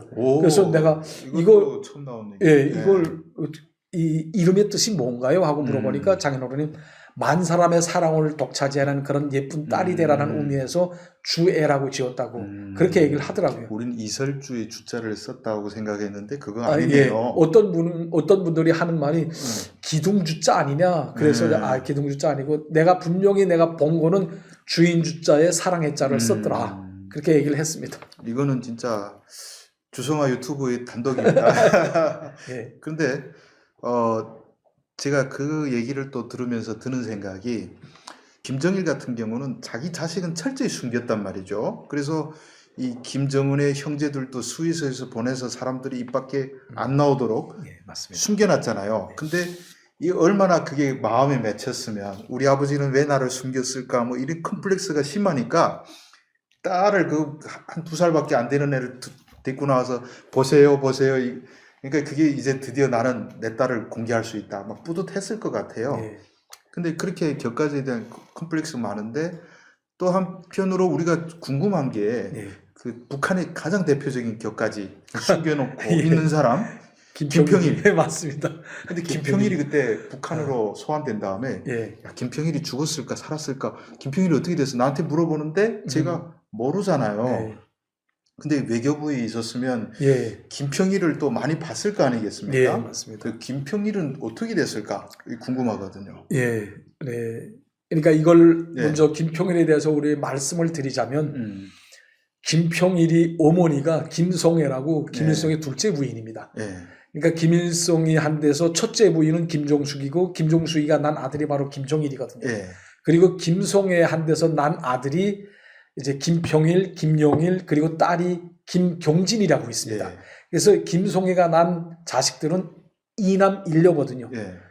그런데 이제 정통성과 관련돼서는 김종일이가 자기 어머니가 빨치산 투쟁을 김일성과 같이 하면서 아버지와 같이 하면서 난 아들이 자기이기 때문에 자기가 정통성이 더 있다라는 걸 주장했고 그리고 또 김평일이는 아무래도 김송애는 현직에 서기로 있다가 거기서 50년도인가 그때 서로 이렇게 눈이 맞아가지고 거기서 난 딸이 51년도 첫째 딸이 김경진이거든요. 그러다 보니까 아마 결혼도 제대로 안 하고 이렇게 난 딸이 바로 김경진이고 김평일이 김영일이 아닙니까? 그러니까 김송애는 정통성이 별로 없는 거예요. 그래도 현직 마담이에요. 현직 마담이 됐었죠. 현직 그때. 부인이고.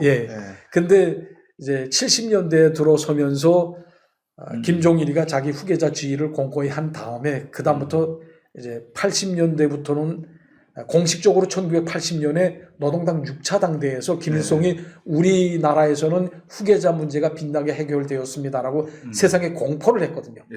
그래서 정식 이때부터 1980년 6차 당대 때부터 김종일이가 공식 후계자로 완전히 자리매김했습니다. 그러면서 1981년도부터 이제 김평일이가 해외 유랑 생활을 하기 시작합니다. 그러니까 자기의 정치적 집안을 꾸리지 못하도록 하기 위해서 김종일이가 김평일이를 볼가리아, 무슨 뭐 체코, 폴란드 이런 쪽으로 계속 유배살이 비슷하게 해외에 떠돌게끔 만들었단 말이죠. 근데 왜서 그랬냐면 김평일이가 이제 아마 김일성을 많이 닮은 사람이 김평일일 겁니다. 예. 그러니까 김일성을 많이 닮고 또 키도 크고 호방하고 그리고 또 군사적인 그런 지식도 많고 이 사람이 네. 김일성 종합대학을 졸업한 이후에 허위사령부에서 어느 정도 근무를 했었다고 합니다. 네. 그러다 보니까 군 경력도 조금 가지고 있는데 가만 보니까 이제 이 사람이 국내에서 조금 크게 되면 자기 정치적 지반을 가지고 있고 이것으로 해서 자기를 위협할 수 있는 존재로 부상할 수 있단 말이죠. 예. 그렇기 때문에 철저히 수적으로 차단하자면 해외에 내보내야 됩니다. 예. 그래서 이 사람을 1981년부터 내보내고 그 옆에 주위에 있던 뭐 고등학교 동창, 대학교 동창 그리고 또 인민군 그 들어가면서 같이 옆에 있던 조누들 무슨 이런 사람들을 엮이는 다 놈들. 예, 엮이는 사람들을 100% 다 지방. 공장, 뭐 농촌, 탄광 이런 쪽으로 다 내보냈습니다. 예. 그래서 사실 말하게 되면 이 김평일이는 진짜 이빨 빠진 호랑이나 같거든요. 이빨, 뭐 손톱 다 빠진 호랑이나 같습니다. 예. 그래서 이제 81년부터 전전긍긍하면서 계속 이제 해외를 또 돌아다녔는데 그때 그 2015년 7월로 기억됩니다. 그때 대사회의를 했는데 이 북한에서 대사회의를 하면서 해외에 나가 있는 모든 대사들이 다 들어왔습니다. 예. 김평일이가 그때 당시 폴란드 주재 북한 대사관 대사였고 그리고 이제 김경진이 남편이 김광섭이라고 있습니다. 이 사람도 오스트리아 대사로 있었습니다. 예. 그리고 김용일이라고 이제 막내 아들인데 이 사람은 술 먹고. 예, 술 먹고 간 경변에 와서 마지막에 죽었는데 이 사람은 독일에서 독일 주재 북한 대사관 참사로 근무를 했었습니다. 근데 이제 김용일이라는 사람에 대해서 조금 더 부연 설명을 해드린다면 이 사람이 막내인데 굉장히 성격이 과격했다고 합니다. 그러니까 자기네는 왜 자꾸 이렇게 또돌이 생활만 해야 되냐? 우리는 아버지 자식이 아니냐? 뭐 이런 식으로 김일성이한테 막 전화도 하고 대들고 아버지 뭐 형님이 왜 우리를 이래요? 그러니까 근데 사실 왕자의 난이 또 벌어질 걸 두려워했기 때문에 김일성이도 일단 거기는 아마 동조를 했던 것 같아요. 김정일의 편을 들어주고. 예, 편을 들어주고 그러니까 이 막 하소연하는 막내 아들이 조금 측은했던지 김일성이가 살아있을 때는 1985년 이후부터 김일성이가 상황이 됐거든요. 예. 그러니까 그때 자기 그 김성애의 자식들이 해외에 계속 또 돌아다니니까 조금 불쌍했던 것 같아요. 그러니까 이제 다 봄하고 가을에 다 들어와라 해가지고 들어오게 되면 가족 휴양 비슷하게 그러니까 얘네들 손자 손녀들 다 데리고 향산에도 가고 백두산에도 가고 하면서 쭉 같이 즐겼다고 합니다. 김정일이 그까진 봐줬네. 예, 그러니까 아버지가 아마 살아 있으니까. 근데 아버지가 죽은 이후에도 그래도 이 사람들은 뭐 실제적으로 대사라고 해서 대사 업무를 수행하는 건 아니거든요. 이 사람들 상징적인 존재로 나가 있기 때문에. 그리고 또 일단 나가 있으면 그 옆에 붙어 있는 사람이 거의 없습니다. 말을 섞었다가 큰일 나니까 다 보고되니까. 회의할 때 그러면 뭐 멀찍이 떨어지 않나? 예, 그래서 제가 말씀드리고 싶은 게 뭐냐면 이 사람들이 해외에 나갔다가 이제 대사로 임명을 받고 나가 있었기 때문에 15년 7월에 다 들어왔단 말이죠. 대사회의에 참가하기 위해서. 근데 앞줄에 나가 있는데 보니까 김평일이가 앉아있고 양옆에 자리가 비어 있습니다. 그 다음에 또 옆에 김광섭이가 앉아있는데 오스트리아 대사 김경진이 남편 있지 않습니까? 양옆에 또 다 비어 있습니다. 그러니까 사람이 그 옆에 없어요. 앉으면 그다음 왜 거기 앉았는지 거기에 왜 앉았고 말을 섞고 말 한마디라도 섞게 되면 당위원이라든가 그리고 또 보위부에 불려가서 뭐 응당 찾아가서 자기가 뭐 이 사람하고 어떤 말을 했습니다라고 다 써서 바쳐야 되거든요. 유령인간이네. 예, 그러니까 완전히 식물인간 비슷하게 진짜 살아 숨쉬긴 하지만 말도 못하고 누구한테 자기 토론 못하고 예, 그런 상황이었습니다. 김평일도 뭐 잘하니까 너무 오래간만이구만 했다가 그 사람이 어떤 고초를 겪을지 잘하니까 말 안 하겠네요. 예, 말을 안 하는데 그 사람도 다 아니까. 근데 이 사람들이 대체 평양에 들어온다 하게 되면 전보가 날아오지 않습니까? 외무성에. 북한에서는 이제 김씨 패밀리와 관련된 그런 전보가 외무성에 도착하게 되면 전보 분류실에서 이걸 분류를 해가지고 봉투에다 넣습니다. 그리고 이거를 바로 김기관 일부상한테 가져가거든요. 그러면 김기관 일부상이 이걸 보고 이제 팩스로, 그러니까 모사전송기라고 하는데 이 모사전송기를 통해서 김정은이한테 바로 보고를 합니다. 그래서 여기 보는 사람이 누구도 없게 하기 위해서 봉투에 엮는다는 의미에서 봉투라고 합니다. 그래서 이 봉투로 된 전보는 항상 전보 분류실에서 다이렉트로 김기관 일부상한테 밖에는 안 간다. 그리고 이것이 김정은이한테 보고된다. 이렇게 보시면 될 것 같습니다. 근데 이제 보고가 올라가서 그래 뭐 이달에 무슨 2월 5일 날에 평양으로 들어오겠다고 하니까 뭐 그렇게 하라고 해 하고선 비준을 해줘야지만 이 사람들이 평양으로 옵니다. 그 다음에 평양으로 와서도 이제 초대소에 들지 않습니까? 이 사람들의 모든 일거수일투족이 다 미행, 감시, 도청이 들어갑니다. 예, 그렇기 때문에 뭐 이 사람들이 유고시에 김정은의 유고시에 이 사람들이 백두혈통이라는 것으로 해가지고 이제 정권을 잡을 확률은 저는 거의나 없다고 생각을 합니다. 왜냐하면 우선 정치적 지반 자체가 없고 그리고 인민들 속에서 그러니까 북한 주민들 속에서 김평일이라고 얘기를 하는 사람은 하나도 없습니다. 알고 있는 사람이. 그때 시대의 사람들은 100% 이제는 뭐 사망을 하거나 혹은 그때 시대 사람들이 다 옆에 있던 사람들이 뭐 공장, 탄광, 농촌 이런 데로 다 내려가지 않았습니까? 그렇기 때문에 한마디로 말하면 정치적 지반이 없는 존재이기 때문에 북한에서 아무런 영향력도 없다 이렇게 말씀드리고 싶습니다. 그러면 그 말씀이 지금 김평일이가 완전히 소환돼 들어갔는데 예. 힘이 없으니까 굳이 죽이진 않고 예전에 그 김일성 주석궁 앞에 그 김평일이 집이랑 있었단 말이에요. 거기에 그냥 유배를 지금 시켰을 가능성이 그렇죠. 상당히 맞습니다. 높다. 저는 그럴 가능성이 높다고 합니다. 그러니까 2019년에 제가 탈북하기 전에 알았거든요. 이제 김평일이랑 들어가게 된다는 거를. 그래서 김평일이가 이제 김평일이하고 김광섭이가 들어간다. 그런 소리가 돌았습니다. 그때. 그래서 이게 아마 김종훈이가 김종남이를 처리하지 않았습니까? 그리고 김종철이는 자기가 꽉 지금 뭐 붙들어 놓고 있는 상태니까 이건 자기 정권에 큰 해가 되지 않는단 말이죠. 그러니까 조항 세력으로 될 수 없습니다. 김종철이는. 그런데 이제 김평일이라든가 그다음에 김광섭이라든가 이런 사람들은 해외에 나가 있으니까 컨트롤을 못하지 않습니까? 그러니까 이 사람들을 국내에 들여옴으로써 자기 기반 정치적 기반을 완전히 이제 공고화하지 않았겠는가? 자기 반대할 수 있는 정치적 세력이 없도록끔 하기 위해서 이 사람들을 딱 자기 손아귀에 놓고 관리하는 것이라고 볼 수 있습니다. 그렇죠. 그때 김정남 압살하면서 김정남의 아들 그 김한솔이 망명했잖아요. 외국에. 그러니까 저기 또 김평일이랑 외국 팀은 안 되겠다. 이런 맞습니다. 생각도 들었을 것 같은데 근데 제가 궁금한 것은 자 김평일이가 해외에 맨날 나가 있으면 그래 아버지 있을 때는 그래 아버지 우리가 불효하면 안 되지 하고 생각해서 도망칠 생각이 없었다고 칠 수 있지만 김정일이나 심지어 김정은이가 왕이 됐으면 가망이 없잖아요. 북한에서. 그러면 미국이나 한국 같은 데 망명을 했을 것 같기도 한데 묵묵히 거기 있다가 너 들어오라 하면 또 잡혀가서 이렇게 또 투명인간으로 살고 있고 근데 이게 이해가 안 되거든요. 그게 이제는 몸에 배인 거기 때문에 이 사람들이 평생을 이제 감시와 통제와 이런 속에서 살지 않았습니까? 그렇기 때문에 북한에 들어간다고 해도 이거는 무슨 뭐 일반적인 일로 되어 있습니다. 이 사람들한테는. 그리고 또 아버지가 김일성 아닙니까? 그러니까 북한의 최고 존엄으로 되어 있는 이 김일성인데 김일성의 아들로서 자기가 아버지 얼굴에 무슨 목취를 했다 하게 되면 아들로서 또 불효한 인간으로 될 수도 있고 그리고 또 망명을 한다 하게 되면 망명을 한다고 해도 뭐 초대서처럼 이렇게 자기를 아주 귀민 대우해주는 그런 나라는 없을 겁니다. 잘 먹여는 준다고 그러더라고요. 잘 주고. 근데 어쨌든 그런 생활에 익숙이 됐으니까 이 사람도 아마 뭐 들어가서 정치 활동만 안 하게 되면 뭐 잘 먹고 잘 살고 죽을 때까지 자기가 부귀영화를 누릴 수 있으니까.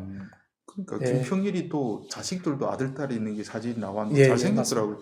걔네들은 또 오지 않을까 싶었는데 또 거기 오지도 않고 걔네들도 그냥 결국은 이제 돼지처럼 주는 밥 먹고 살기로 생각했던 것 같습니다. 자, 오늘 이렇게 우리가 김평일의 운명이라든지 또 김주에 대한 단도 또 있고 이 대담을 오늘 대담 여기서 마치고요. 이 책 여기 다 나옵니다. 이게 정말 제가 극찬하는 북한 관련 최고의 책인 것 같습니다. 그리고 이게 동아일보사 이한영 책도 동아일보에서 냈고요. 이 책도 동아일보에서 냈습니다. 역시 동아일보가 진짜 쫀쫀한 거 고르는 눈이 있는 것 같습니다. 자, 오늘 동아일보사가 이 바쁜 가운데서 또 와서 찾아주셔서 긴 또 좋은 말씀 많이 해주셔서 정말 감사드립니다. 아, 여러분 또 다음 시간에 예. 뵙도록 하겠습니다. 감사합니다.